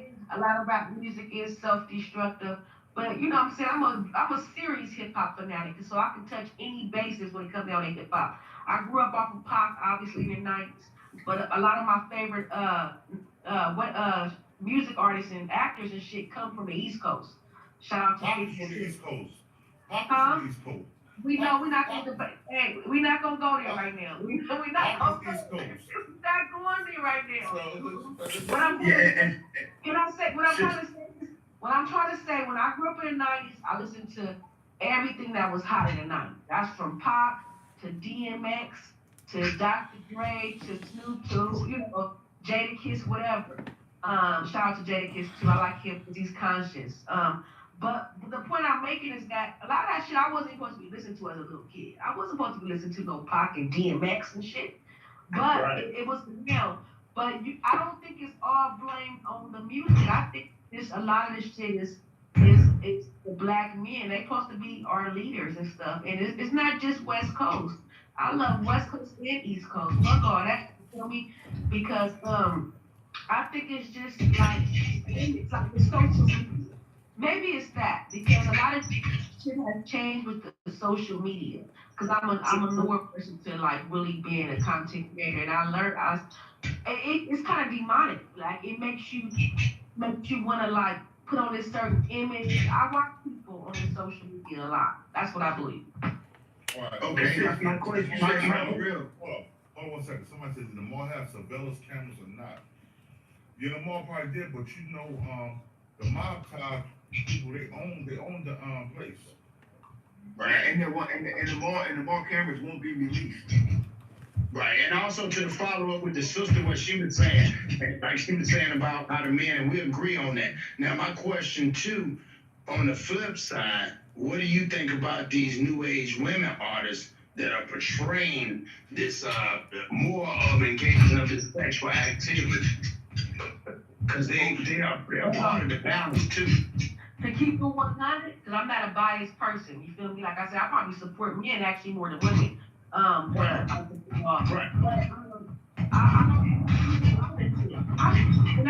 put people something is static here. I couldn't hear. Yeah. Cross. Christoph, mute your mic real quick. Drop it. Y'all just did. So what I was going to say, Kings, is that if you listen to my music, and I'm not here just to promote my music, but people love it that worldwide and they love it all cultures. I know how to spice my shit up without saying I'm gonna go pop somebody. You feel me? I know how to make my shit still hip hop and hardcore and down to earth without saying shake your pussy and all this type of shit. So I think it depends on your mind, you feel me, and how you write. Like a lot of these niggas that's artists, that's idiots in general, I'm saying in general, because they be incriminating themselves, and it's like, why would you say this and do this? Like, but I think that's because of the era I come from. We didn't have cameras and shit, you know what I'm saying? It was really head up phase and shit. It wasn't everybody having a gun and all this type. I don't know, you know what I'm saying? It's crazy. It's crazy. No, it's like that. It's the part of that history that the part of that history that you're speaking on. There was a transition, and in the beginning, hip hop was strictly to let the world know what white people were doing wrong to us in the black community. Then white people found a way to commercialize it, and when they did that, they began choosing who was going to say what, and they took out the skill and the culture of hip hop, and they made it rap music or the rap music industry. Prior to that, you had to battle to prove yourself to be qualified to even be heard in the industry at all. That has been taken away by access to wealth, by disruption of culture. And we sold the culture for money, sex, and drugs. And so ultimately, at the end of the day, it comes down to black people selling black people out just like we did 500 years ago in Angola. Ultimately, at the end of the day, you see, here's the issue. The issue is, as a people right now in 2022 in America, in capitalistic Western society, we're starting to feel what having no community feels like when it's a hot day outside. We're starting to all feel, both men and women, when we start to say defund the police and then niggas start shooting up the neighborhood, we start feeling how hot it is outside. When the police decide that they don't want to come help us anymore, we have to serve ourselves as our own people. We start realizing that we don't have any infrastructure. We start realizing that we don't have anything tangible to actually form a subset or some sort of community of progress, crip, right? We don't have anything going on right now. So when we see these things happen, we're like, damn, they're taking out the biggest and the best of us. Then they're taking out the small people too in the neighborhoods on a day-to-day basis because niggas aren't at gun ranges practicing how to aim. They're taking out kids too. There's nowhere else for black people to turn to in 2022. And it's gonna be that way going forward because you know what? everybody else is getting tired of it too. We don't even like niggas. To be fair and honest with you, black men don't even like. You know how many times I walk down the street and I say, "What's up, brother?" and the brother don't even say nothing to me. I'm like, damn, bro, niggas don't even like niggas, bro. Johnny Button Jr. Salute, Where are you bro. from? His accent is super proper. I'm trying to figure out where you from. I appreciate you. I was born in Texas, but I lived most of my life in Michigan. No wonder. No wonder. Yeah. Okay. So my whole 30 we have to address the undergirding factor, bro. And the undergirding factor is that there's Good morning, Johnny. constant enemy that's working to undermine and undo any progress that black people make towards independence. And they first start It's not about black people, bro. It's not about somebody undermining black people. No. Black people, no, because this is the issue. Y'all keep putting the boogeyman on white people. It is not the white man who's the boogeyman. The only boogeyman in the black community is the black man. That's why I came up. Hold on, my brother. I knew it. We have to sometime at some point be accountable for ourselves. And we can't act as if just because the boogeyman that really exists. See, if the boogeyman didn't exist, we wouldn't be calling him a boogeyman. Nah, bro. Nah. See, Man, get this nigga out of here, man. See, y'all the exact reason why this issue Yeah, today. no, you get out of here. Nah, because you call it coon shit. Yeah, you come up here on the same bullshit. What we want to do is address the brothers so we can teach you. Ain't no teaching these type of dudes.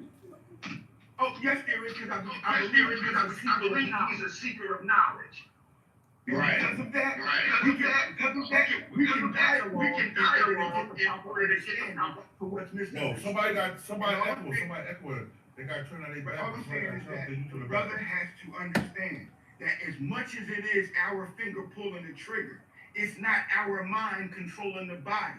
And until black people be responsible and courageous enough to address the enemy, the real initial enemy, we'll stop being enemies to ourselves. Because we wasn't just born as the only people on the planet that got this interior self-hate as a constant genetic disease. We're not the only people, we're the only people born like that and functioning like that because somebody got us moving like that. So until we address him, bro, let's stop acting as if we're just functioning on our own authority because we don't produce food, clothing, and shelter for ourselves ever since Angola to America. So let's be real with ourselves and responsible as men so we can be accountable as men and stop allowing our communities to be controlled by outside influence and then taking responsibility. Now, Jay, you saw how quick they kicked me out when I was trying to spit facts and they called it coon? That's the issue. You see that's the issue right there. That's the issue. Let's be brothers first. Let's be brothers first. Right. Please, let's be respectful. We all kings on this panel. Let's please be respectful. That's the problem.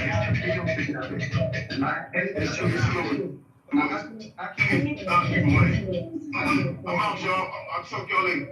Yeah, I can't stand when people come up and they misinformed on things. They actually disrespect our people. This is the thing. Number one, there was no black people in Angola and in West Africa. They wasn't black people. They were tribes that had different cultures, different names, the same as whites and people all over the world. Nobody sold nobody. Those people weren't the same people. We got to know our history. We got to know what we're talking about when we're talking. So that's out. There was no black people in Angola. Number two, our people, since we've been here, have been under the constraints of this system. Black dysfunction has been profitable for everybody. We've been killing each other in these inner cities, these killing fields, these inner cities that we was relegated to for the last 50 years. These people have been killing us for the last 400 years. Most of our people are disenfranchised. We didn't get free all the way up until 1970. So like I said, we've been fighting to redevelop our minds and against this damn system. So are we killing each other in these inner cities? Absolutely. Absolutely. Is that the majority of our people? No. No. But the nigga was made and manufactured in America by people that don't look like us.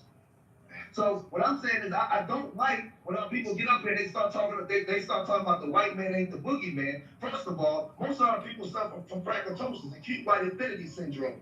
We don't like ourselves because we've been conditioned not to like ourselves. We didn't make up that term, nigga. That was something that was given to us and we've been conditioned.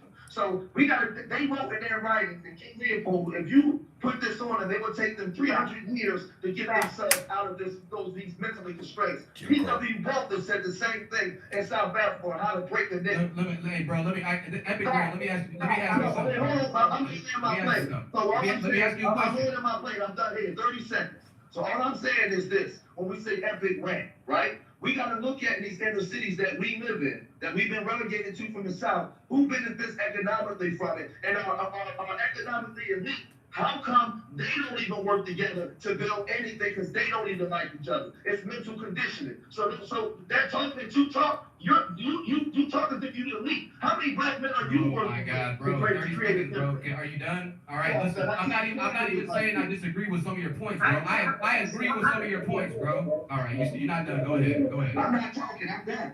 Oh, it's your echo. My bad. Can I please interject on what Larry said really briefly? That's the word I was looking for, conditioned, because I use it a lot of times cursed, you know.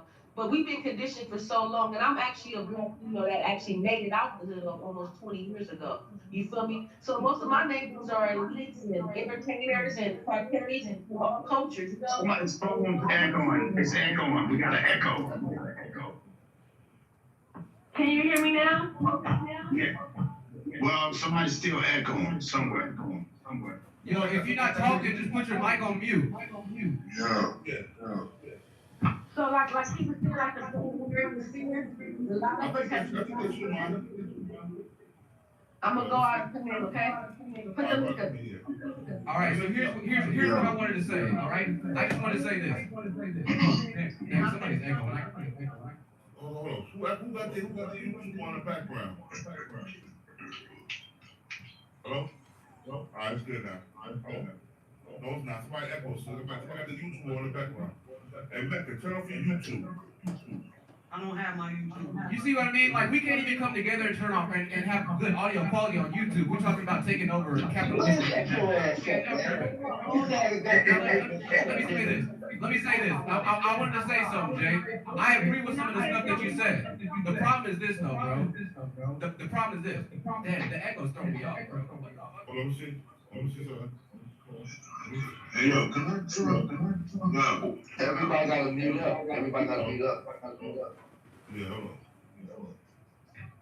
Hey, yo, what's up? All right, I think it's good now.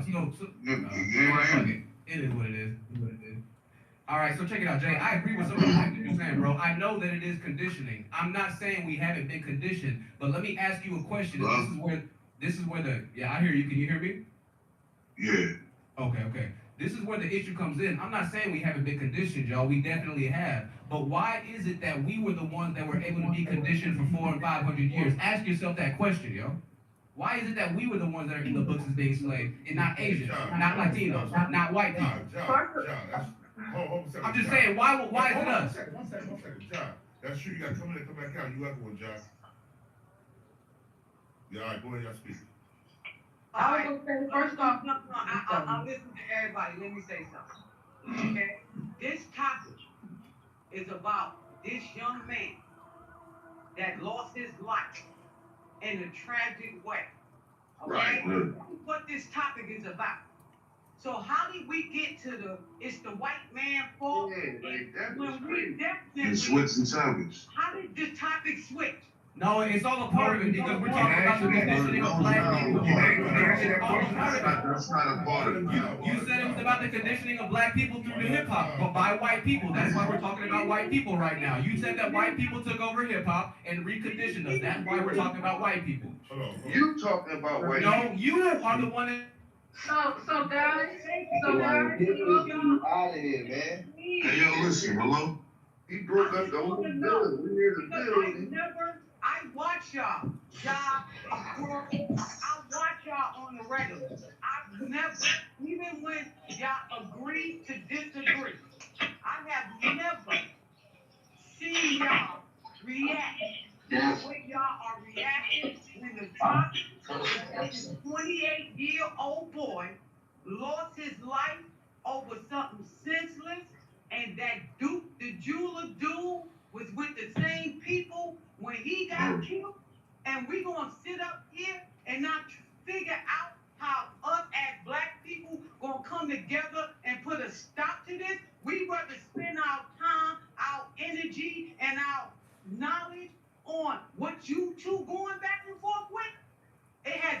nothing to do with what we need to do to clean up our community. We need to clean up our community. We need to stop depending on the white man. We need to stop looking for a superhero because it ain't coming. The superhero is us. Us. You want to see the change, be the change that you want to So see. You can't be superheroes when everybody's acting like they're a victim. Man, get this dude out of here. Everybody's acting like a victim, bro. Hello? Yeah, hello? Yeah, hello? Yeah, I was going to say, respect to the queen that was speaking, but all this does still tie into the culture, and it's a good topic because What contradicts what I just said? Going, I'm out. Because what contradicts what I just said? And I'm not speaking on nothing. I'm talking about us as a people. We need to stop this, come together, recondition our thinking so we can conquer. This don't make no sense. We either gonna keep complying with that shit, or we gonna keep complaining, or we gonna come up with a resolution. So what I was saying, You said it right there. We know now. We know. But it's not that simple though. I don't think it's that simple, Queen. Like I said, I'm a person that grew up in poverty in the hood, down the street from Compton and Watts. And when I moved out, then my life changed. You understand? New York in the 70s. $600 bill. Who, me or the other lady? Me? Yeah, Bill. Yeah. So shout out to, like I said, shout out to everybody really quickly from New York, because over 60% of my friends is from New York. But back to what I was saying about both of these brothers were kind of making a point, but they don't realize that both of their opinions go together, because when you're stuck in the ghetto and the poverty in the hood, you don't have that many resources and that many options. But once you work it out, see, I was bused out to a high school that was away from the hood. My high school when I grew up was next door to the projects. So I was bused out far out to Hollywood High, and that's when I, learned different cultures and languages and arts and electives and stuff like that. So when I come back to the hood, I was getting immune to a different society, and that's when I discovered art. Art does a lot. That's why I will not rap, because it's art, and it takes your mind. Actually, rap saved me from going to prison. Because the way you use your art, you stay out of trouble. You don't have to get in trouble. It was an outlet for you. Carolina boy was good, man.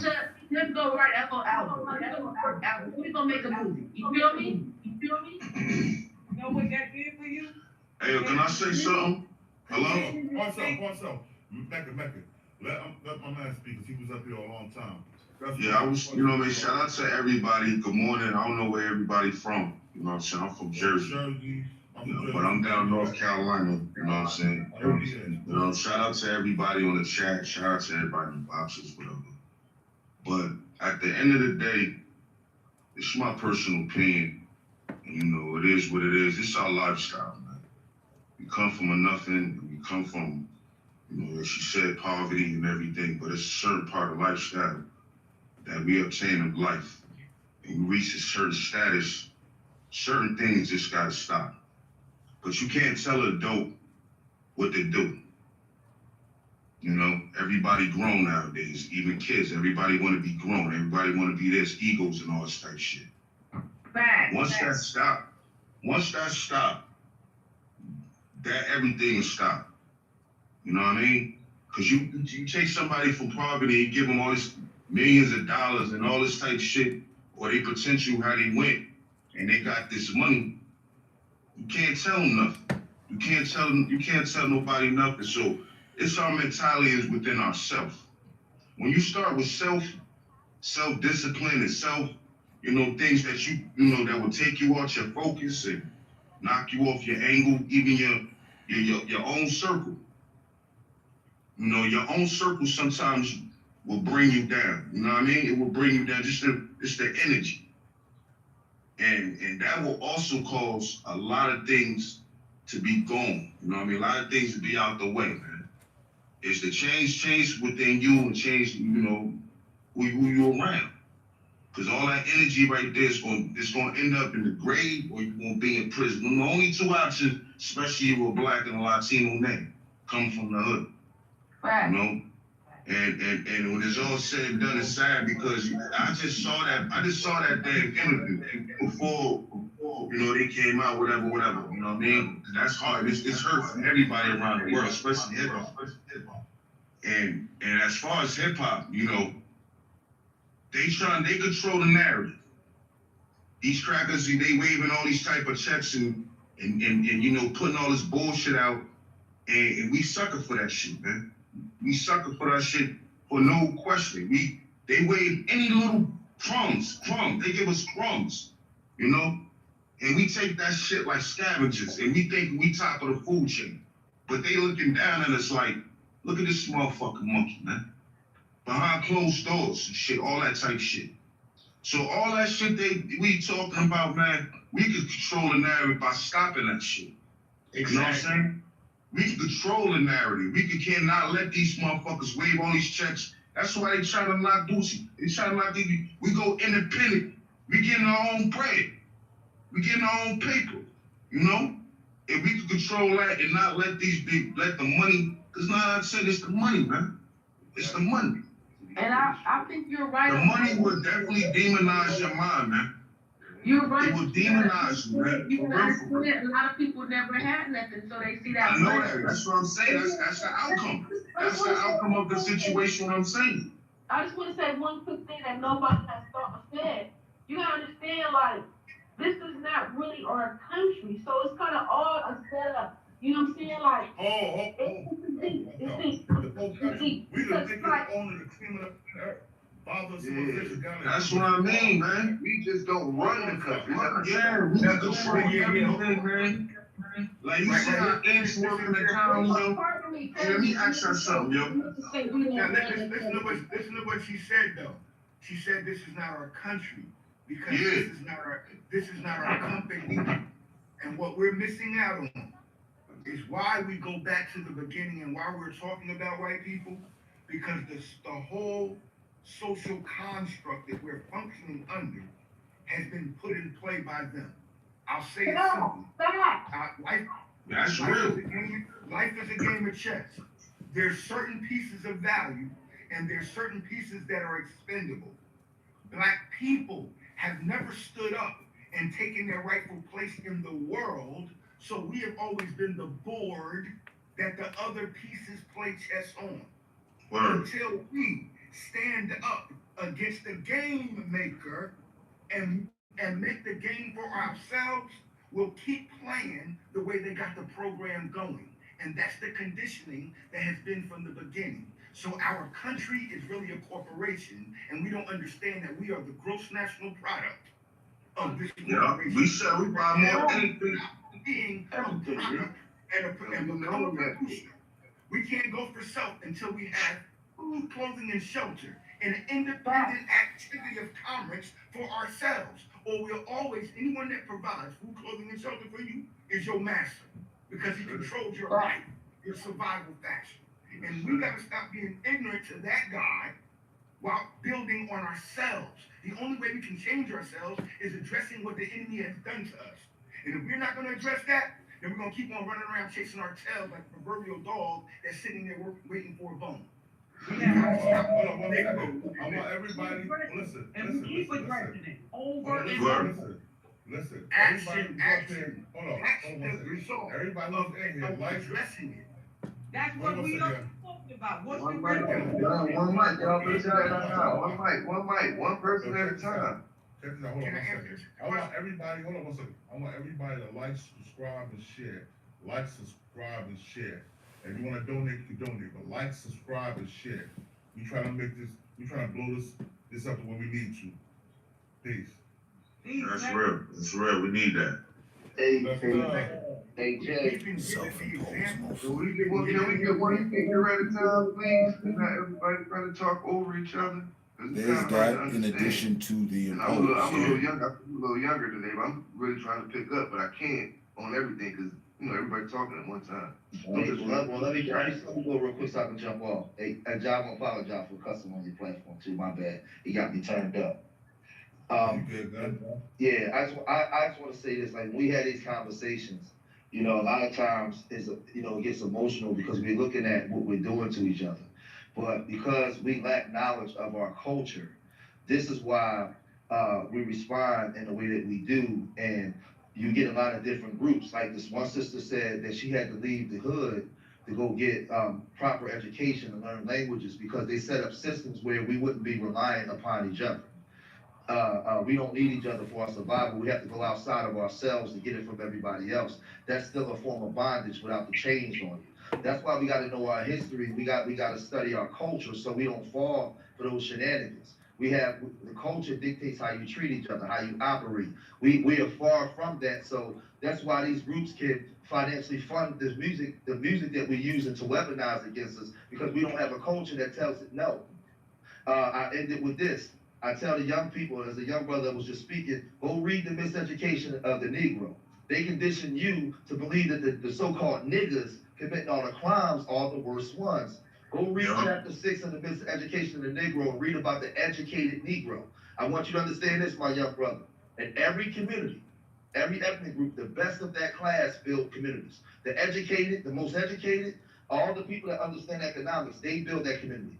In our group, because of our trauma, we develop, I can't wait to get the fuck out of here mentality. We run from our people. So, and because of that, the black man in America, whether he has money or no money, has no power. You see what they're doing to Kanye, you see what they do to the so-called niggas on the block. Because we run from each other because of the systems that were set up. So now as soon as we get some money, we go out to the suburbs to live around the people that historically oppressed us. So the educated black man is a glorified worker. So until we get a culture that dictates how we move and tells us to separate from the enemy and build our own, like every other group, like the Latino, like the Arab, like the other group, we're going to always have these conversations. So I implore young people, please go read the playbook and study your history, because you got to develop a culture that teaches you how to move. Peace. Hey, I gotta ask you a question or something about that. Hello? Like he said something about, going to the suburbs. Now, I get everything like you just said, right? Everything that he just said, he was adding on that I really like. But it seems like we get to a certain status. We can't really go back to the hood, because we go back to the hood, somebody gonna kill us. It's like, yo, you help them and they still fuck you over at the same time, pardon my French. But somebody still in your hood, gonna still do something to you. Either you move out the hood or you out the hood, either or, you still gonna get done dirty. It's a lose-lose situation. But we all know these things, right? Because we keep talking about the same thing. So we all know this. Now, what are we going? What's the resolution? How we gonna try to fix this or fix it? Because we keep talking about the same thing over and over. We know what the white man did. We know they conditioned us. So why not recondition our thinking? And I have a solution. I have a solution, my sister. I have a solution. The solution is that we must create a unified mindset of being unapologetically black, and then get to work to do for ourselves. And we work every day. We've been working for 500 years for them. All we have to do is continue doing what we're doing and then invest in ourselves. Instead of leaving our hoods or our settlements, my instruction to the youth, my motto, is make your hood your heaven. So what the brother is saying is that they take the most educated, the most advanced, the most academic amongst us from us, and they have been planted this idea that leaving us is the best for your safety. When in reality, if you stayed amongst your people and build for your people, now you become the judge, the jury, and the executor of your future and economic success. We're missing out on that because we live in a capitalist society that don't allow us to have a unified thought. We have to address the oppressor so that we can stop being oppressed, so we can function at... I couldn't hear too much more. I disagree.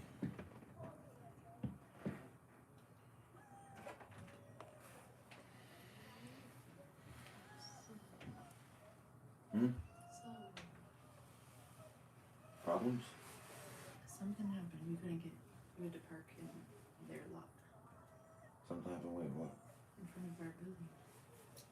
It's all detective blocked off. Oh, really? The police are here? As long as they're not knocking, I don't give a damn. No, but the car's parked in the other lot. Cool. What other lot? Like another parking? Mm-hmm. What? Like by the bin. What bin? Trash bin. You can sit. You can sit. Through the gate. Like walking out of the front? Yeah, walking out this way.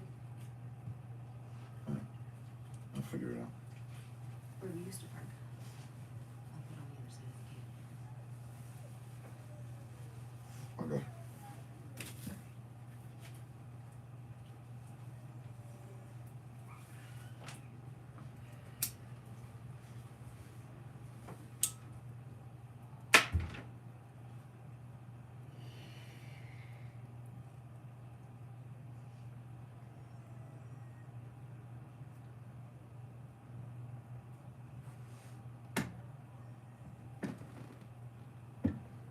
I disagree with what one of the people was saying about we just have to stop working for them and work for ourselves.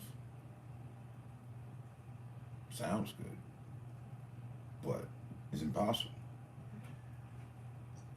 No, the way the system's set up, the way the machine is that you work for the machine. The machine keeps you borderline making it broke, and that's what consumes your time. You don't have whatnot. On the lower level,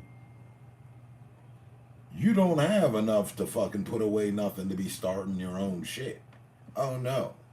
No, you do not.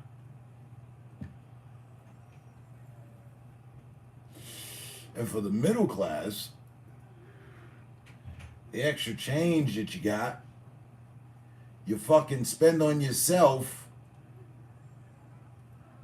to subside the fucking misery that you're looking to avoid. And then the high class, they look after their own ass and move into gated communities or their own little private fucking functions and do nothing but fucking high class shit and record it for the rest of us to see. They ain't starting no fucking goddamn organization or even putting out there that they want to align themselves with other people that have the same stature or bracket of money that they do so that they can collectively make a change. That could have happened fucking yesterday for the last 50 years.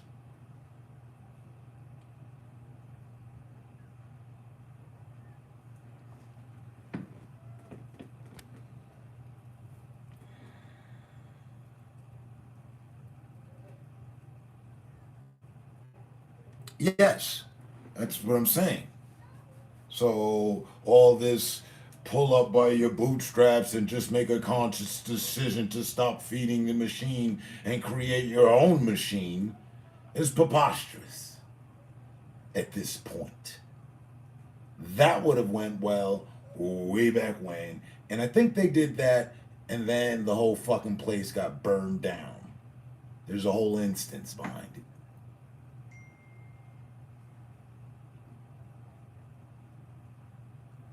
I forget exactly, the attack on Black Wall Street. They had a town that was starting and everything, and then it was damn near a whole fucking city.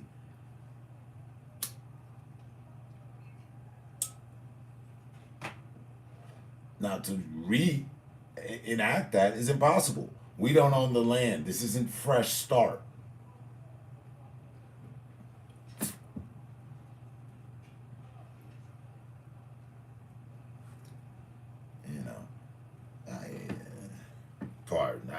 I hate that. I do. I fucking hate when people say, I hate when people come up with a solution that's not a solution.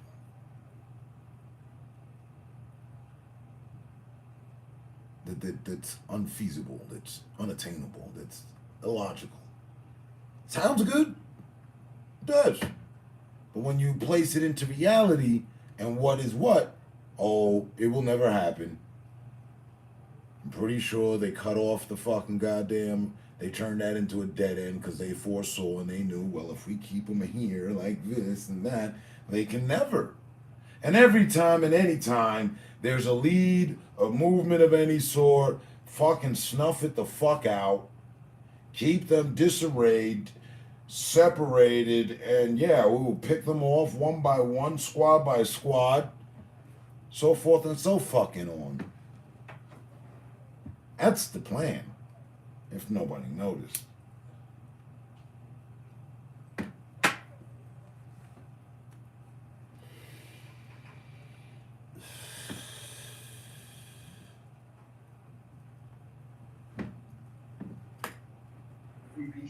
And I say, well, can I say something? Can I say something? One of the things that we really need to start, like you said, and like Magnificent said, what can we do? One thing we don't do. They always say if the service is bad, you don't go back. This is what we got to start doing. If we're going to test that theory. Got to cut them off. If the service is bad, we don't go back. Okay. Let's apply that to reality. All right. Service is bad at Walmart. I went there the other day. I felt discriminated against. I'm getting watched as I walk through. I feel like I'm being harped on. So I shouldn't go back to Walmart. Same goes for Best Buy, Target. Shit. Where I buy my fucking dog's food, Petco. It ain't good vibes in there. So, according to Buddy's theory, I should not go back. Now, hold up. Whoa. Wait a minute. We can go even further. Hey, front desk, down front. I don't always feel the reciprocated vibes of a motherfucking true tenant. I don't feel I'm getting my flowers and respect. Now I'm treated otherwise just because I look. So therefore, bad business. Shouldn't come back. Okay, I got plans on moving out anyway, but now let's apply Buddy's thing. So what that mean? Well then, I gotta do away with the food, them stores. Now where can I go to supplement that? No fucking where.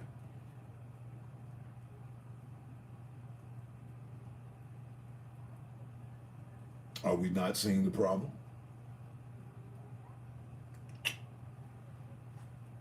No. That ends in reenactment of segregation, which also I don't subscribe to. Oh no, because if I did, I wouldn't be sitting here.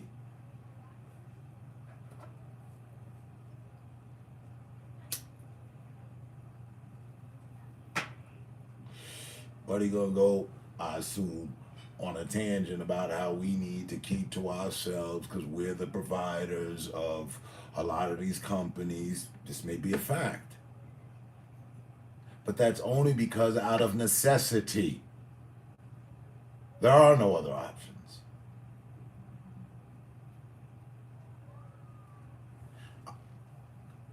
Support my fellow black business.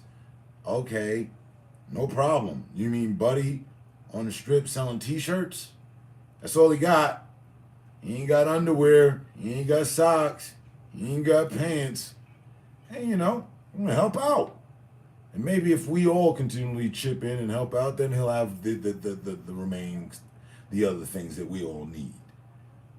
So I could see that happening. But is that gonna happen? Fuck no. Motherfuckers will continue to go to wherever the hell it is that they go to get their underwear, to get their socks, and want to bet it ain't a black-owned company.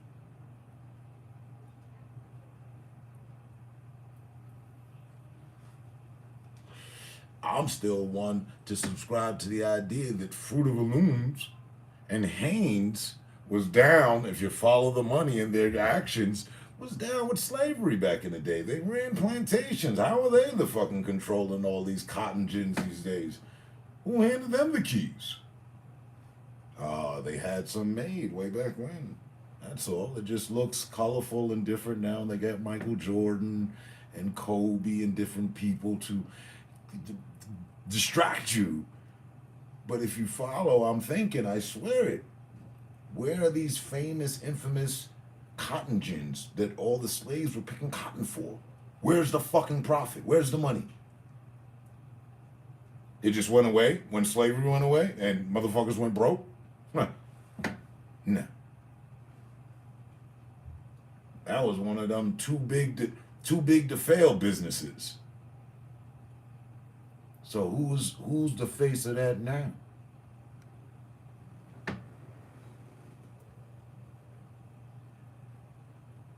Golden Child. How you doing? Happy Friday. TGIF. The woke movement pushes separate but equal Jim Crow bullshit. I was saying this last night and the night before.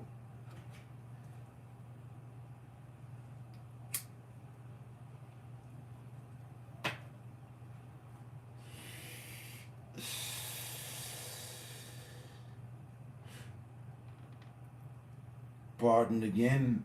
Really no pardoning, just throwing the word there, but shit gets under my skin because these are issues that I'm seeing that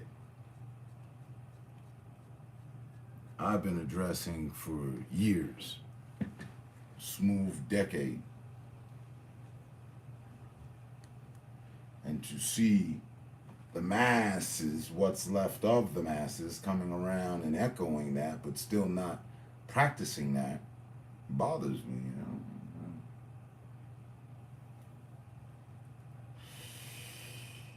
Golden Child, you and I have had these conversations, or at least you've heard me go on a tangent or my opinion on, our community's issues.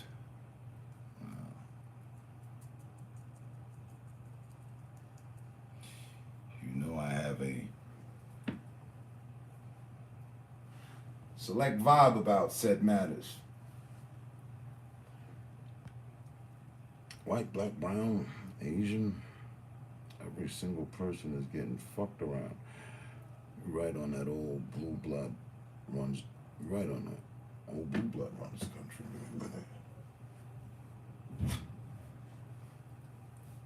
It ain't us. Kanye with his 2 billion ain't saying shit. Jeff Bezos has 207. Warren Buffett has 227. And so the fuck on it goes.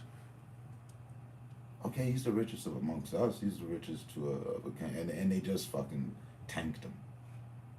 Whether or not he wanted out of the contract and it was a move, he's going to take a financial hit from. So he will no longer be the $2 billion man. Whatever.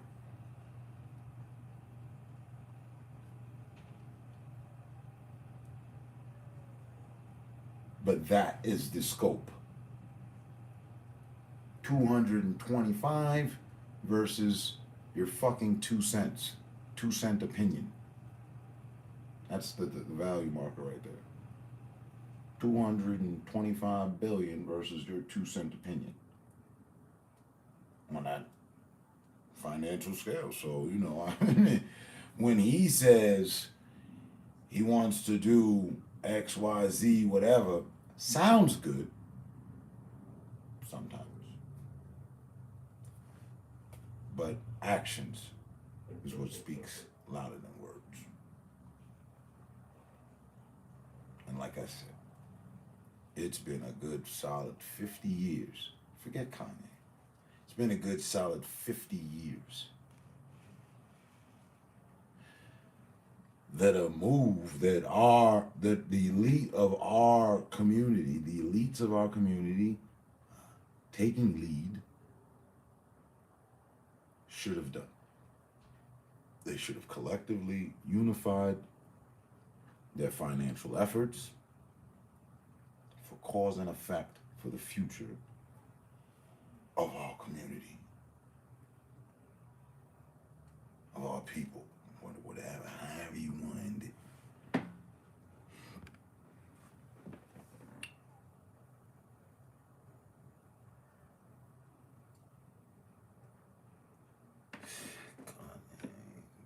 Moved to China for 6 months with everything is made already introduced and stuff. Direct to consumer and sell out in seconds. Trust. And well, good for him.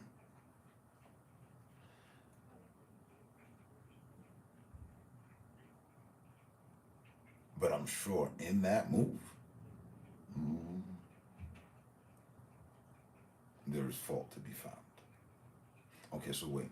Kanye's going to leave, business-wise, go abroad, get his product produced through child labor. Of course, you said China.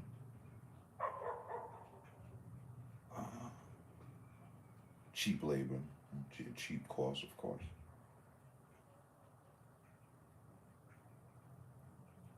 And resell his, and sell, well, not resell, and sell his product to us, to America. He's gonna go side with China. As if we don't have enough things already from China. Yeah, no. Now, when he... And that theory is that we're the most ones that... as his products sell now, here, produced here now by the Germans or whatever, Adidas, all that, whoever the fuck he's in bed with business-wise, sales go good for him. Me, I don't have a Kanye anything and don't want, nor do I desire a Kanye anything. So, it's whatever. But now, is this man going to become our president and, make change in this country? I fucking think not. Yep. Asked you last time, has that changed? I don't think so. It's only been, less than about 60 days. Yeah, who voted for him? Oh, yeah, 76,000 people? All right, okay. Just, again, back to those numbers. So the 2 cents of opinion really doesn't play out to the polls of opinion. He needs more people. So, that's playwright. That's, but it would be good, being that he is one of the richest of us, for him to be on board with others and start this fucking yesterday or tomorrow. Find every financial Black American that has, 6-figure, 9-figure status, whatever the hell, right? And is in a position to contribute and start something. I, for one, tired of the talk. Came back to this country because for work, towards my family, and additionally, for my fellow man, for my fellow brethren, fellow brethren in them. Like, I saw the Million Man March. I didn't see it, saw it in the paper. People brought it to my attention. Yo, your people are uniting. I said, there's no way that I can allow that to happen without me being here. Came back expecting to find a foundation, a business, a bureau, something, anything. It was nothing. Still to this day, nothing. So that's 23 years of patience. Yeah. And again, you want to see the change, you be the change. I'm in no financial position to make change for the community. So, but I also decided not to sell my soul for the community either. The blame is on the person who will do anything for a better life. I also did not sell my soul for the community. Not the company exploitation of humans for slave wages. It's mass psychosis. I think way more people would vote for him now, though. He wasn't able to add his name to a lot of ballots, and that's his own fault for a better lack of words, dicking around. Because if he was on the last one, just about to make it, he didn't get to make it, well, then he should have been all in his studies and been a prospect for this one. So, but, respectfully, he was dealing with a divorce and all sorts of shit. Hey. And I agree with you. This, of what just happened to or for him, brought people to his side, opened, okay, maybe he's not crazy. Maybe there is a method to his madness. Okay. But I don't see, again, well, being that he can't, we'll have to wait until 2028 or some dumb shit. I don't know.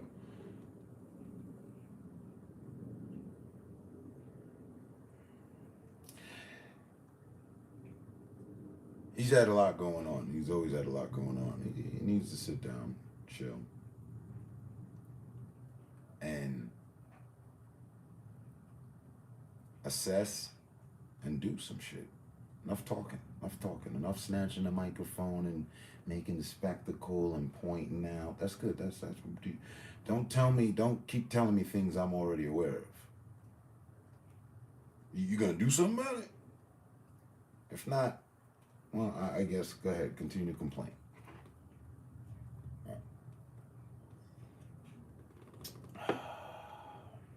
He's more now an activist than he is anything for music. And I don't hold that against him. A musician is free to blossom, morph, phase into whatever they want. It's an artist for you. I'm just not so sure in voting a ballot for him on that matter. But, yeah.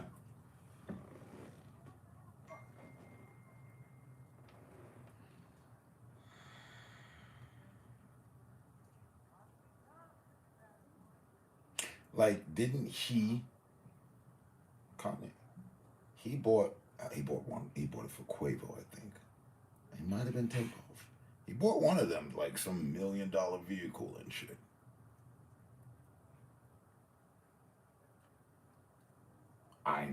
Matter of fact,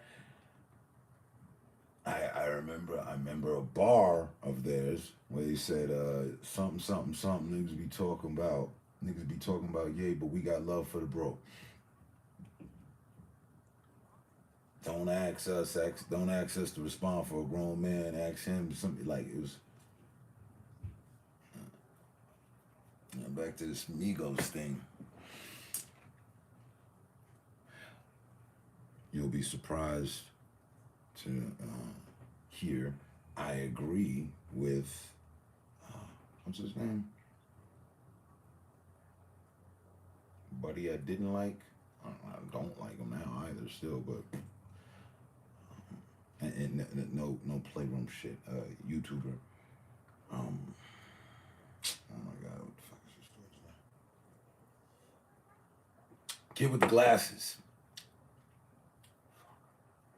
I just watched it like an hour ago, a little bit. I was looking at different people's takes on the matter.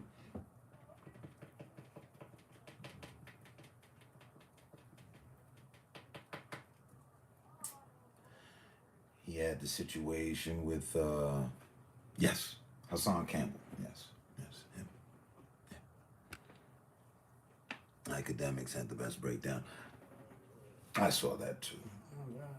He was wrong though. There's new information. He was wrong on a few things, but he was wrong on a few things. So he wasn't 100% accurate. the initial, what was thought to be a punch thrown at Quavo wasn't. It was a shot. It was a shot fired. But he also came and spoke on that afterwards as well. So, academics, I'm not a big fan of his either. He's had his point of view. He reminds me of it like Charleston White. But yet he dances on the line. He doesn't want to be a thug, but he wants to hang with thugs. And then he wants to give, first count review, chime in on what happened. But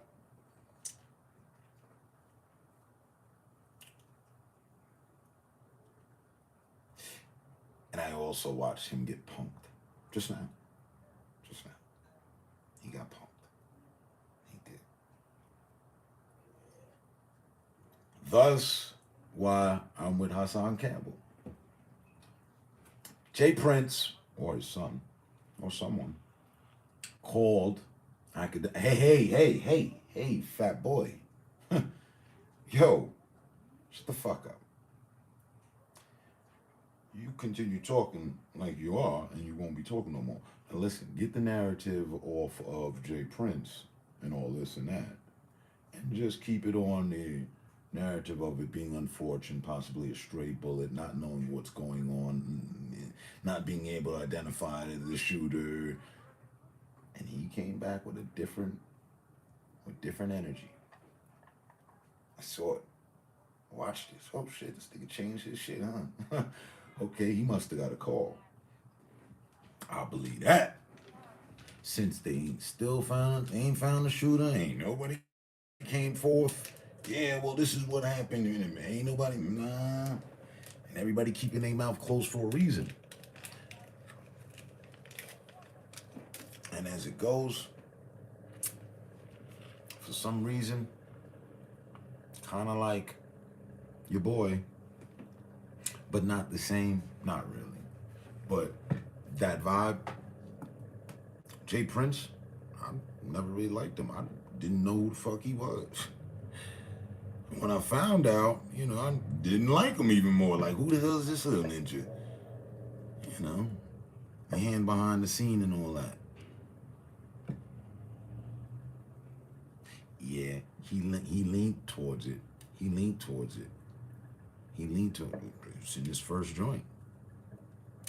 And then he backed away from it. And me, my gut from door, before I heard anybody, I chime in late. I don't jump to the first skip of the rope. I don't jump to the first conclusion, nothing. I peep shit. And what I see, saw, and feel, my perspective and opinion, this was a hit. It was a whole hit. That was nothing more than a hit.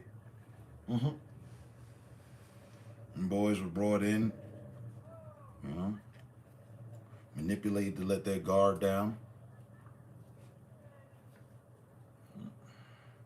It ain't the first time that funky shit has happened to an artist at a Jay Prince function.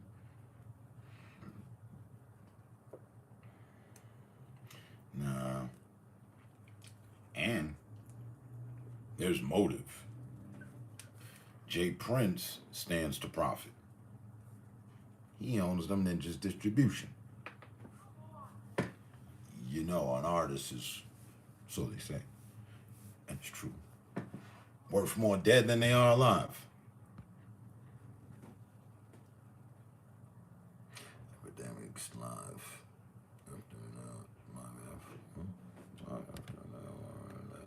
He went to everyone's Instagram story and like 3 different videos, and at the end he put it on Migo bands. Yeah, which also was incorrect. That was the other factor. Wasn't their own people. Wasn't over the dice game.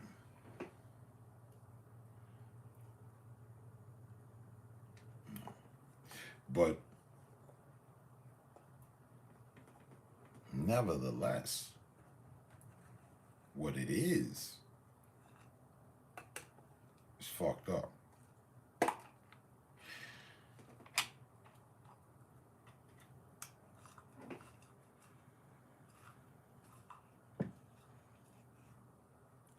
And what additionally it is bullshit. That's why, you obtain a certain level of notoriety or social code acceptance, even, you need to be protected, because now you're a target, and you never know where the shot gonna come from. People gunning for you.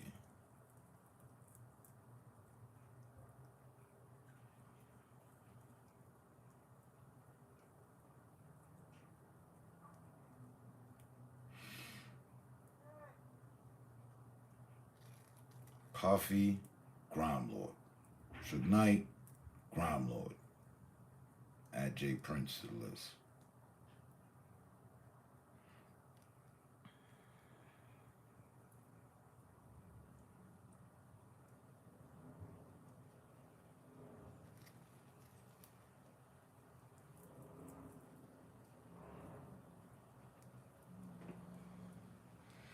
Them boys was set up. It wasn't no fucking, just freak occurrence. No.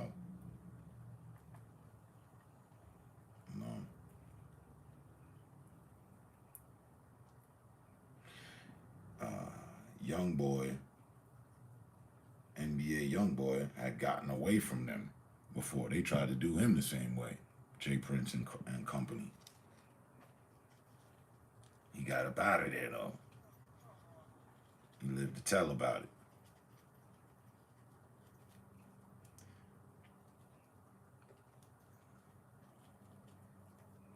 And that's the thing with crime. You get away with it once, definitely going for the second, third, fourth, fifth, sixth, and seventh try.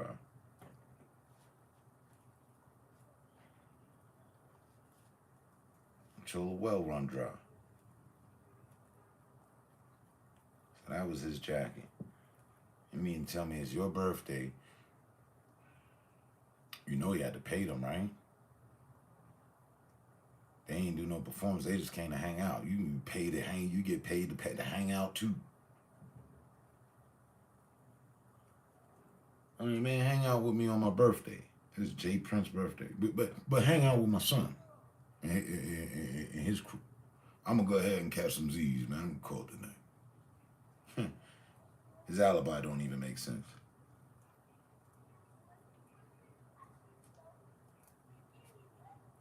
Fucking scumbag. And quite honestly, at this point, I've never expressed out to this point, but the sooner there's a retaliation and he in the dirt, the better I'll feel about the situation. Yeah. He the king of the South and all this good shit. He the, you know what I mean? The godfather of the South. Don't nothing move. You got to check in with him. Ain't no triggers pulled without his say so. Oh, word? All right. Well, then what the fuck happened there? Wasn't no fluke that a super megastar got shot in the head and the chest. No fucking stray bullet. Video footage show right there. Buddy stepped back, drew directly on him. That was probably the chest shot or the head shot. Who knows? And the shots were repeated, so it was probably a head shot, chest shot.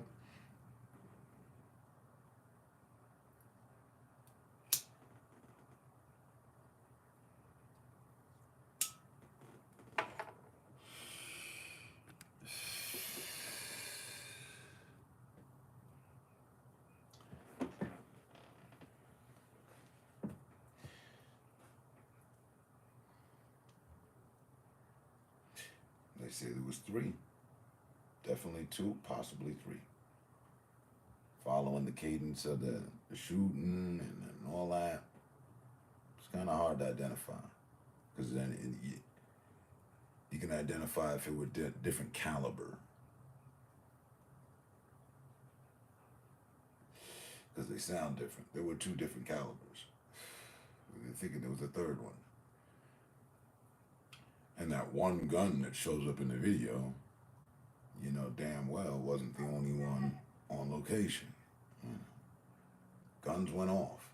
It's amazing how someone else was shot, 2 other people were wounded, but there's still no details.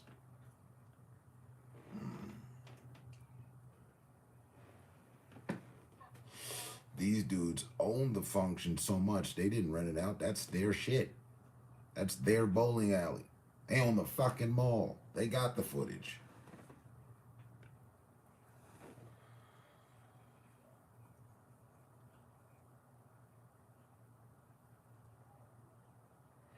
With the Gucci bag.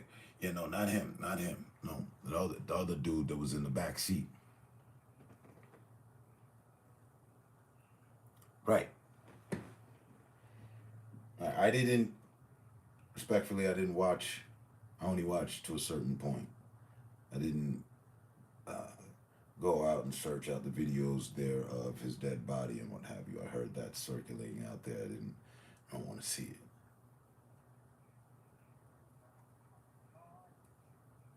There's no point. Although, for me, although that there was evidence discovered in the thereafter as well. Like how,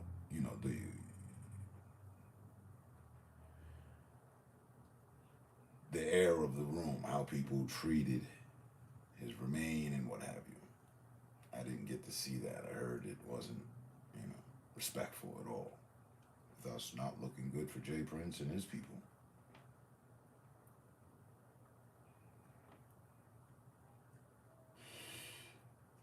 But until now, God's the only one that knows exactly what happened. Investigation's still underway. Jay Prince owns their distribution. He had in on their distribution. That's heavy. He profits in their loss. Their music's being bought up right now. He's getting a check. He was getting a check when they were alive. And if you ask me,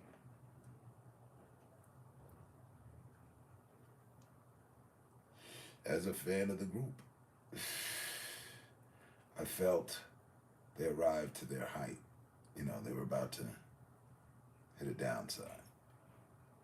And it happens with all artists. Your favorite artists have their incline. They don't just keep going the fuck up. They have a down period where they're not going to put out music, or the music they're putting out is not really fucking killing the billboards or whatever. And the last one, I remember skimming through. I was like, damn, ain't nothing really here that I'm type flexing with. They kind of went all with the girl thing, talking about shorty and this and that. So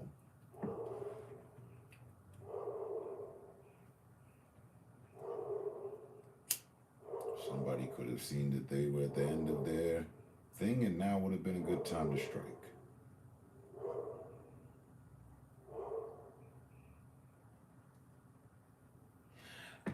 Quavo could be understood in being attacked because he was doing the talking. He was up front. Takeoff was in the back. Came to understand what's going on here and got knocked.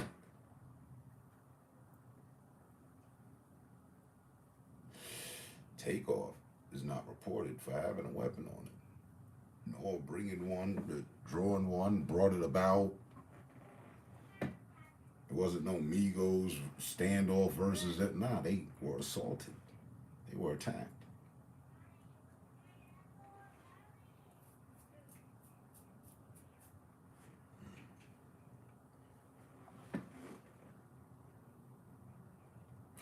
That was Migos bands.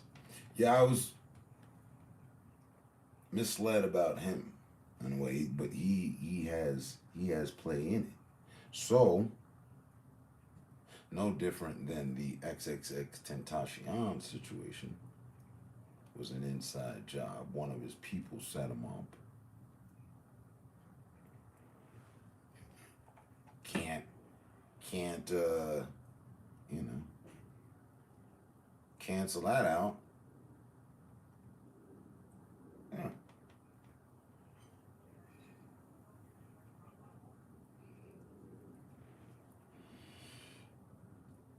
I mean, that's still in the air for me, whether it was his own people or the other. I haven't got identified, full-on, charged shooting. When that happens, I will have a better view on what's going on here. Because don't forget, we outsiders looking in. We weren't there at the function. Thank God. And by the way, the function was privately set up by Jay Prince. So it was his birthday. How was my birthday? I asked you to come to my birthday function and then I'd take off. No pun intended.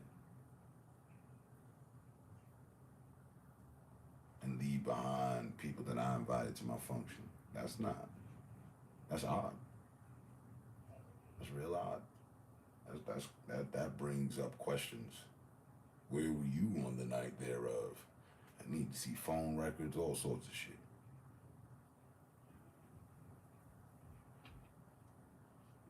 And of course, as the devious, manipulative scumbag that he is, he had an alibi. But I'm willing to bet he put the word in that. He put the word in. You know, they had been doing that type shit to artists. He ain't reprimand none of his people about it. Hey, man, y'all cut that out. Nah. It had been happening to other artists. They just weren't. I mean, you know, that's debatable too as to whether or not they were at the same level of status as the Migos. Migos were way more successful, or very more successful, or whatever you want to say it. Like, but I understand it.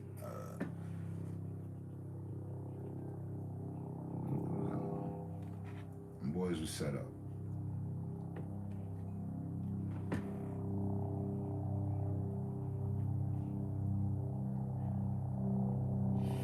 So, I agree with Hassan Campbell on this one.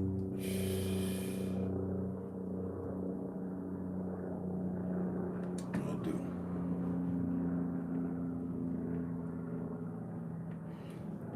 Not all of them.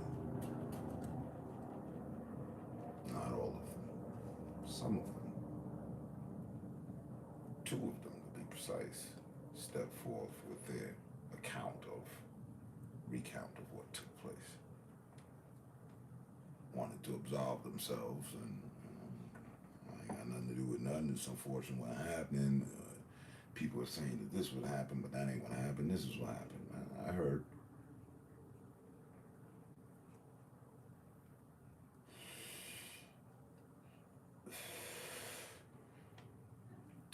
But overall, the majority, 20% spoke, 80 haven't.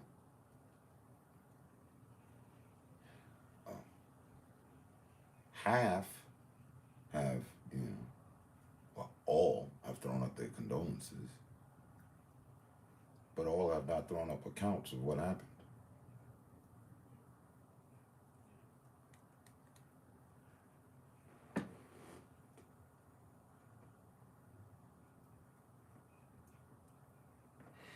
Okay.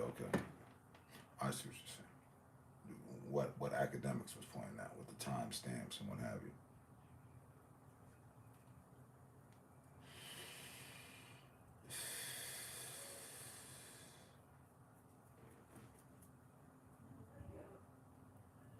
See, Jay Prince, if I may, Jay Prince believed that he had a controlled environment. Now, when I say that, I don't mean that he had everything under control and things were peaceful. No, I'm saying Jay Prince had a controlled environment where he oversaw everything.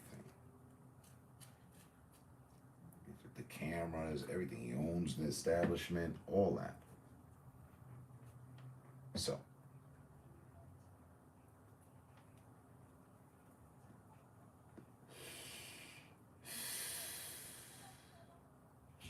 where better than to conduct some bullshit than someplace that you run.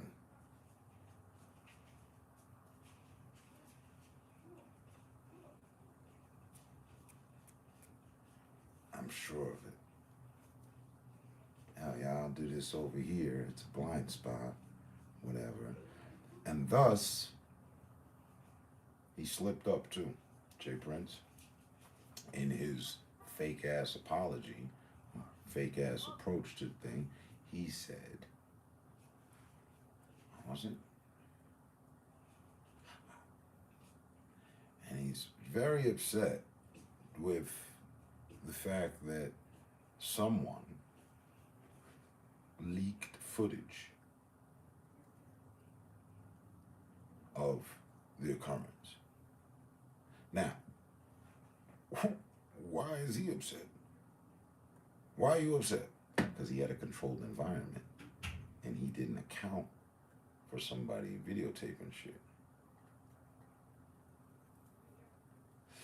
He figured when shit jump off, everybody's running. Ain't nobody gonna stand their ground, continually record. Not everybody's scared, as you would properly assume people to be. Most footage that we see be the aftermath. Don't be no, and be some shaky shit. Some, you can't really.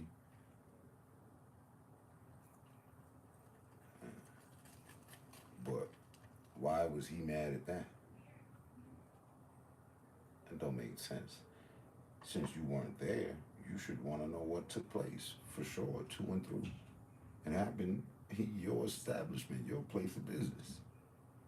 Why you should want to know first for what happened. There's none of that. You mad at what happened? The fact that it got out. Because otherwise, he'd been able to tell a different narrative. Well, I wasn't there, and things obviously got out of control. You know how these boys be these days.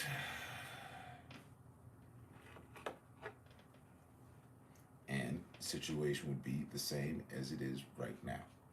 Shooter not found. Anyone in jail? Mm-mm.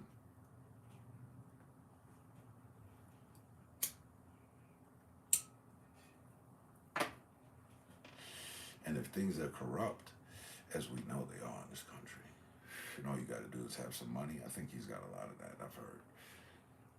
He can have the local police in his pocket.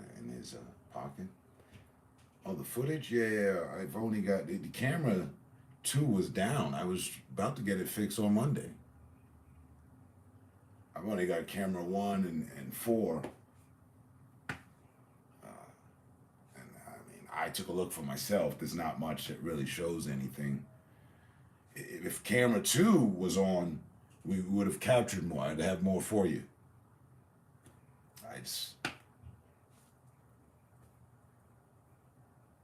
What are we going to say to the press, or what do you guys, am I a suspect in this? Because I can't be held responsible. I wasn't even there, and, this is technical difficulties. I invited them. I love those kids, but you heard what I said, like a son. He's got his fake alibi already.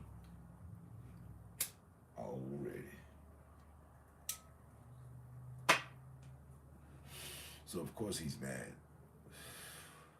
that footage that he didn't have control over got out.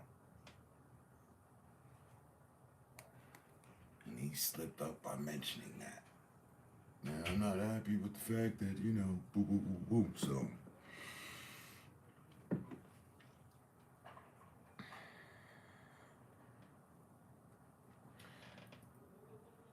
I see it. I see it. His MO, that's his shit. Within the last 3 years, he set up 3, 4 different artists. Check J Prince. I mean, that's who the Migos were in company with. Yeah, I know, his son, yeah. Who was nothing more than an extension of his father.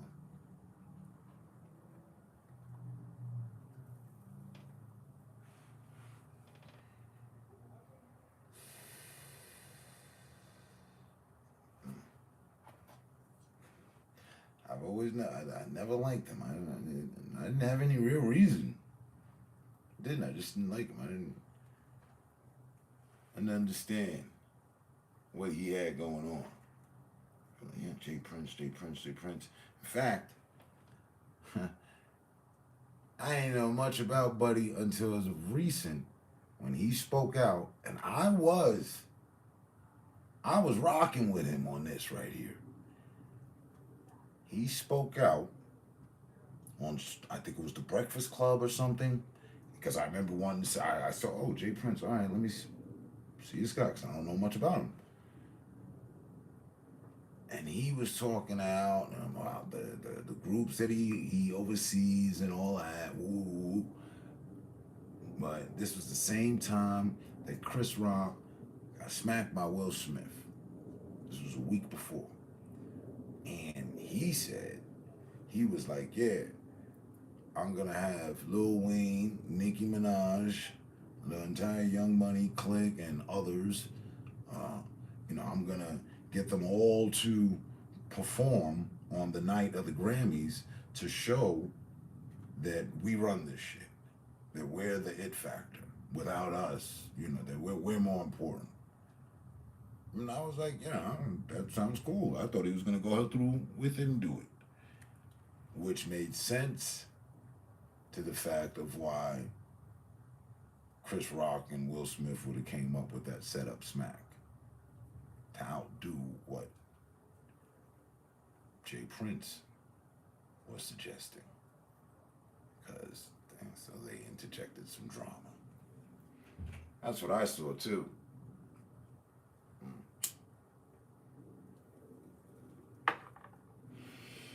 So he was on my radar from then. But I didn't see him as like, this foul person or nothing. I still didn't, I was like, all right, whatever. And now, since then, he's popped up a lot on other different shit. And even then, he had already, I didn't know, he had, tried to have a young boy killed.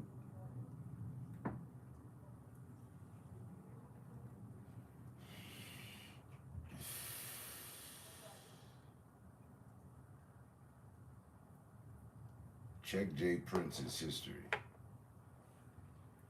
He's just managed to stay under the radar. He's not a cool guy at all.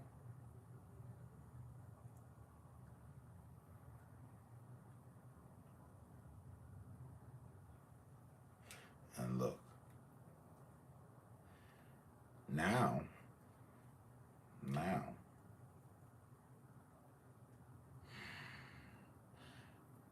we've managed to knock off a legend in every coast.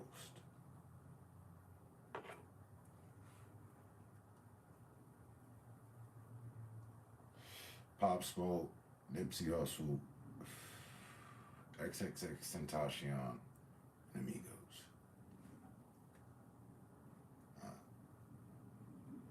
disrespect any name that I didn't mention, but yeah.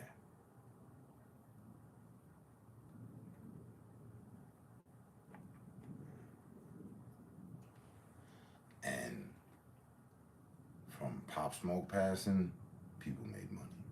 Nipsey Hussle passing, people made money. XXX Tentacion passing, people made money. And now, from the member of Migos, and that was a kill shot to the group. They can't. I don't know if they can press on past this. I don't see it.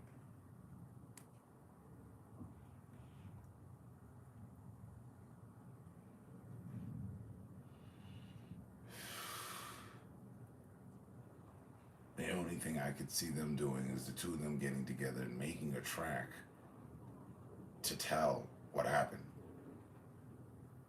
Or to yeah. And respectfully saying goodbye to their boy through music. And put that on track. And then that's, I don't know. I really don't think they have too many options. That was...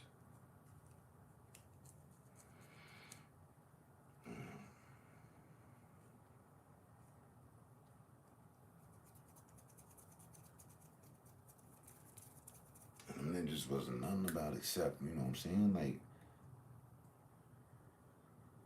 self-conscious, self-affirmative, get the bag, come up. Yeah, they talked about, women, whatever though. It was mainly hustle. It's hustle music. That's what they made.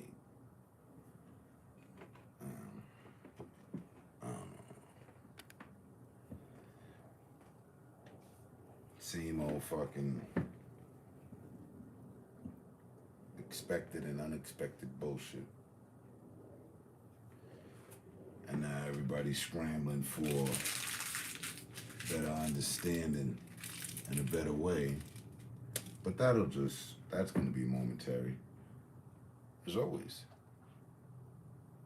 No matter how tragic the issue, I give this, 2 weeks. Something else is gonna happen. And it's not going to be the catalyst that we need to cause this awakening. Didn't happen with George Floyd.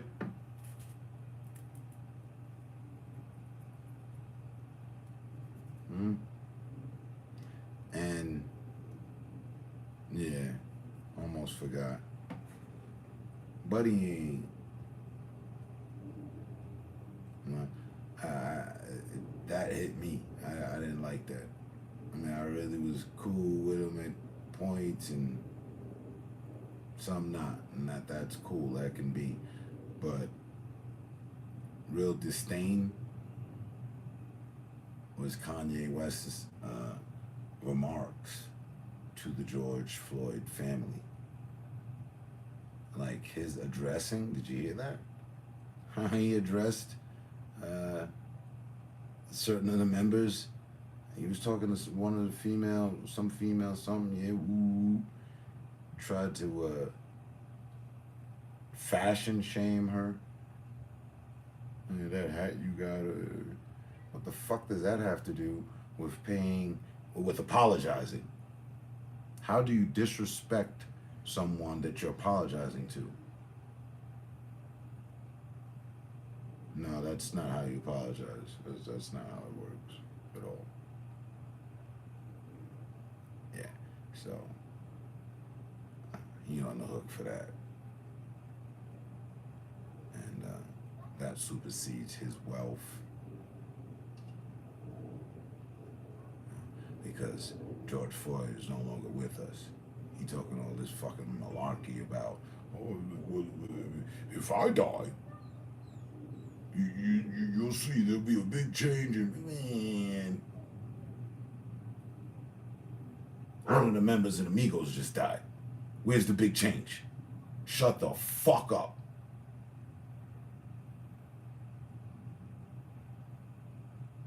But if Kanye dies, we'll still be sitting here the same fucking way.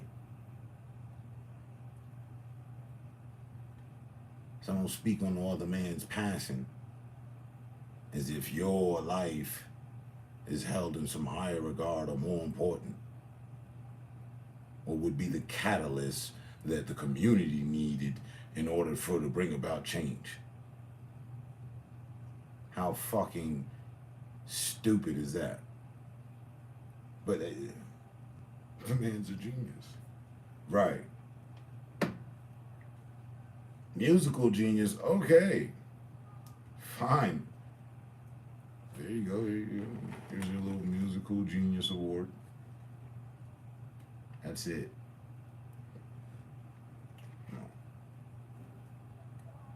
A genius doesn't show disregard for fucking life itself like that. You don't use somebody's shit to fucking clout off your maneuver or action of what would be. Just because you got the spotlight right now, you have fame, people are on your side, people aren't on your side. It's a whole fucking woe is me sympathy pot for Kanye because Kim left him for some fucking clown because he was a clown any fucking way.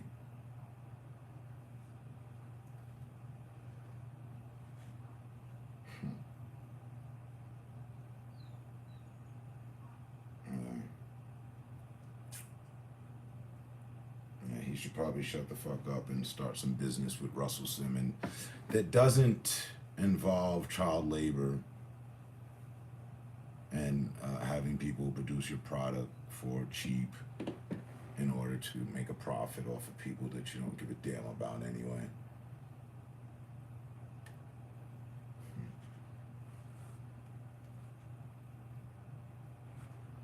But yeah, see how that works.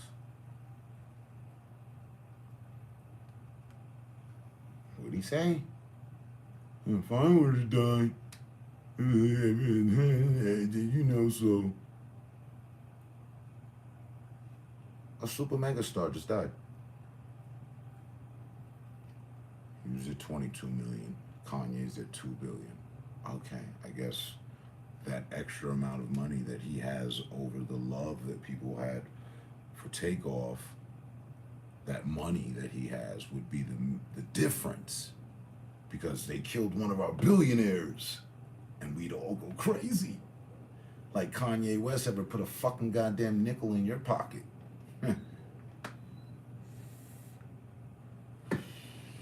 No. But, you know, you could be a fan of his music, that's cool. You could be affected just like all the fans that are affected right now. See people rallying in the street. Is there a change happening that I'm unaware of taking place across this country right now? Bruno agrees. Unfortunately, no.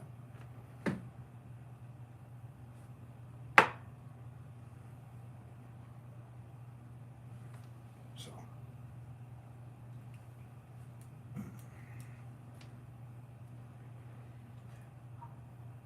Oh, we just live in fucked up times. And that's that.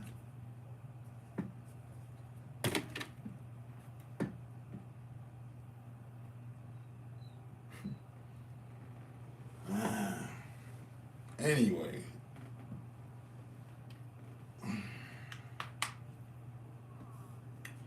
I got shit to do.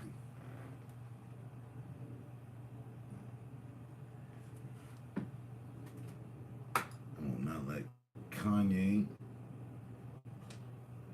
or the unfortunate things of the world that are out of my control, hold me back.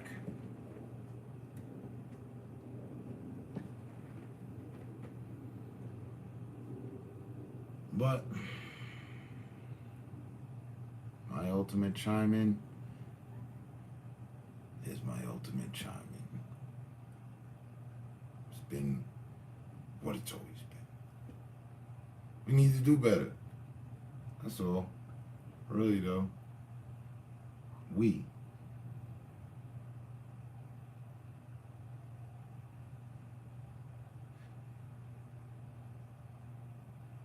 And it starts and ends with having respect for yourself and others. If we can accomplish that, possibilities are endless, limitless. But somehow,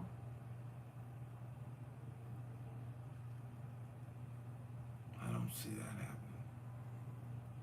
And the somehow is the how that is shown sometimes all the time. Nope. Motherfuckers stay plotting on motherfuckers. Motherfuckers stay envious of motherfuckers, jealous of motherfuckers, hating on motherfuckers that you don't know. Or you think you know, or you might know.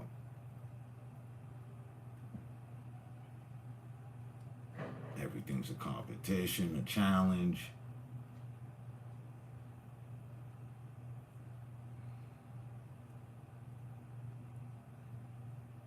And with all that, we're supposed to sit down collectively like our grandparents did and figure this all out and make a march up to the White House. Something similar to what happened on the 6th.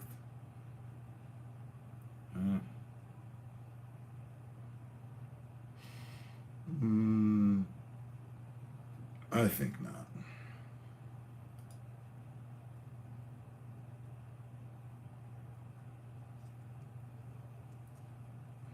But hey,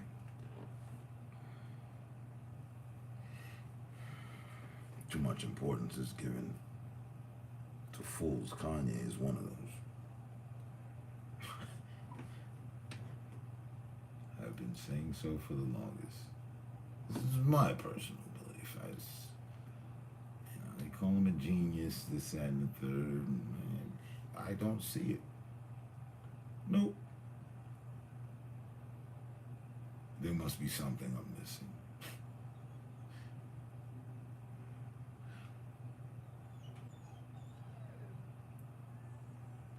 But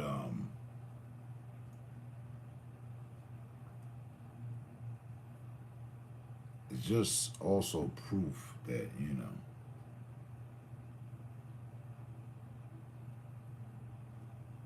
we're that much lost. Like, we're really that lost. I don't feel that I am. I'm not with the fucking pack. Call me the lone shepherd. I'm not with the pack.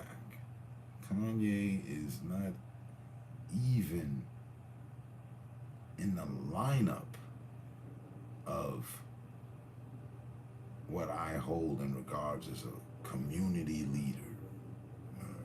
Someone that, what they're saying. Stand with, behind or for what they're saying. Yeah, no, not Kanye. No, run his entire timeline. And then when you get to the point of looking to play some sort of defensive lawyer for him and say that he deals with mental illness or whatever, I will gladly accept that. Cool. So then now I got to check you because you're telling me that someone with mental illness should be running the country. We already have one of those right now. His name's Joe Biden. We had one before him. His name is Donald Trump.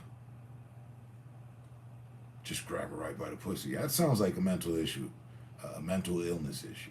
Maybe too much power, a totalitarian or authoritarian fucking concept of things. It is a mental issue.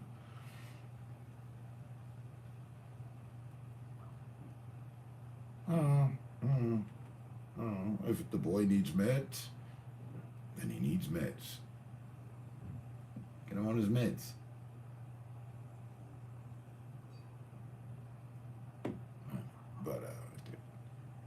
turn over the nukes, the business, everything to Kanye. I mean, yes, he made some good music, no doubt. Shit. Okay. I think the buck fucking stops right there. That's it. Did things work out for Arnold? It's the only other person from the entertainment industry as of late that I'm familiar with. Nah, he ended up fucking the maid. And like, he's no longer governor and all that. But I mean, he did it right, I guess. I don't know, right?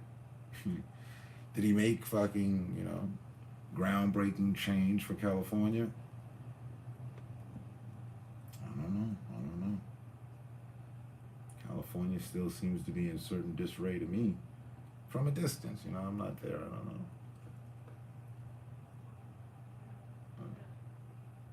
Point being, nothing happened. It was, you know, political fucking entertainment banter and shit. Probably why Trump came up with the idea, because he realized Arnold did it. There's this guy from Austria that just became the governor of California. Fascinating.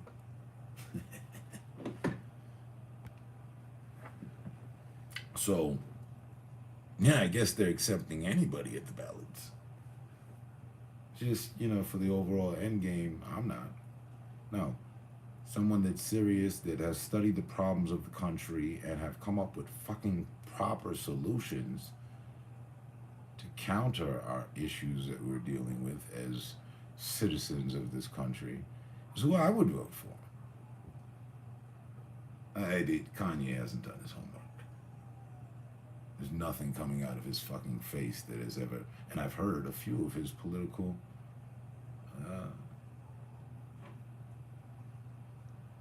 opinions, things he would do. I'm not impressed.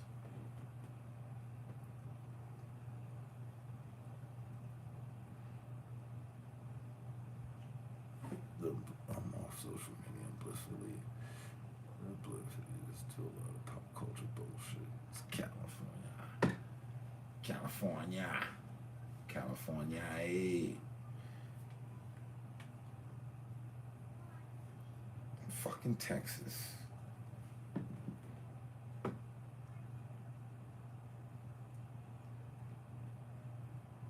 We were just having a convo, if I'm not mistaken, about Texas already. Man, they set them boys up, man. But I gotta get out of here. I gotta break dance. 6. Like I said, I got shit to do. Thanks for stopping through, and Tadon, I'm with you on that, with what we were talking about earlier. I just don't know if I'm gonna do that now or later. But yeah, probably should go for the now. Why put off later what you can do now, right? Already. Rice.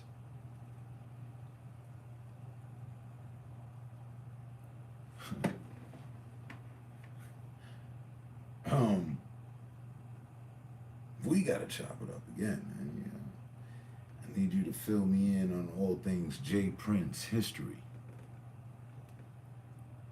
Yes, and peace and blessings. We getting up out of here. But you all enjoy your Friday and your weekend. Stay safe, stay smart, stay up. I'll catch you on the next one. And we will continue where we left off, if possible. Might be some new shit. But yeah.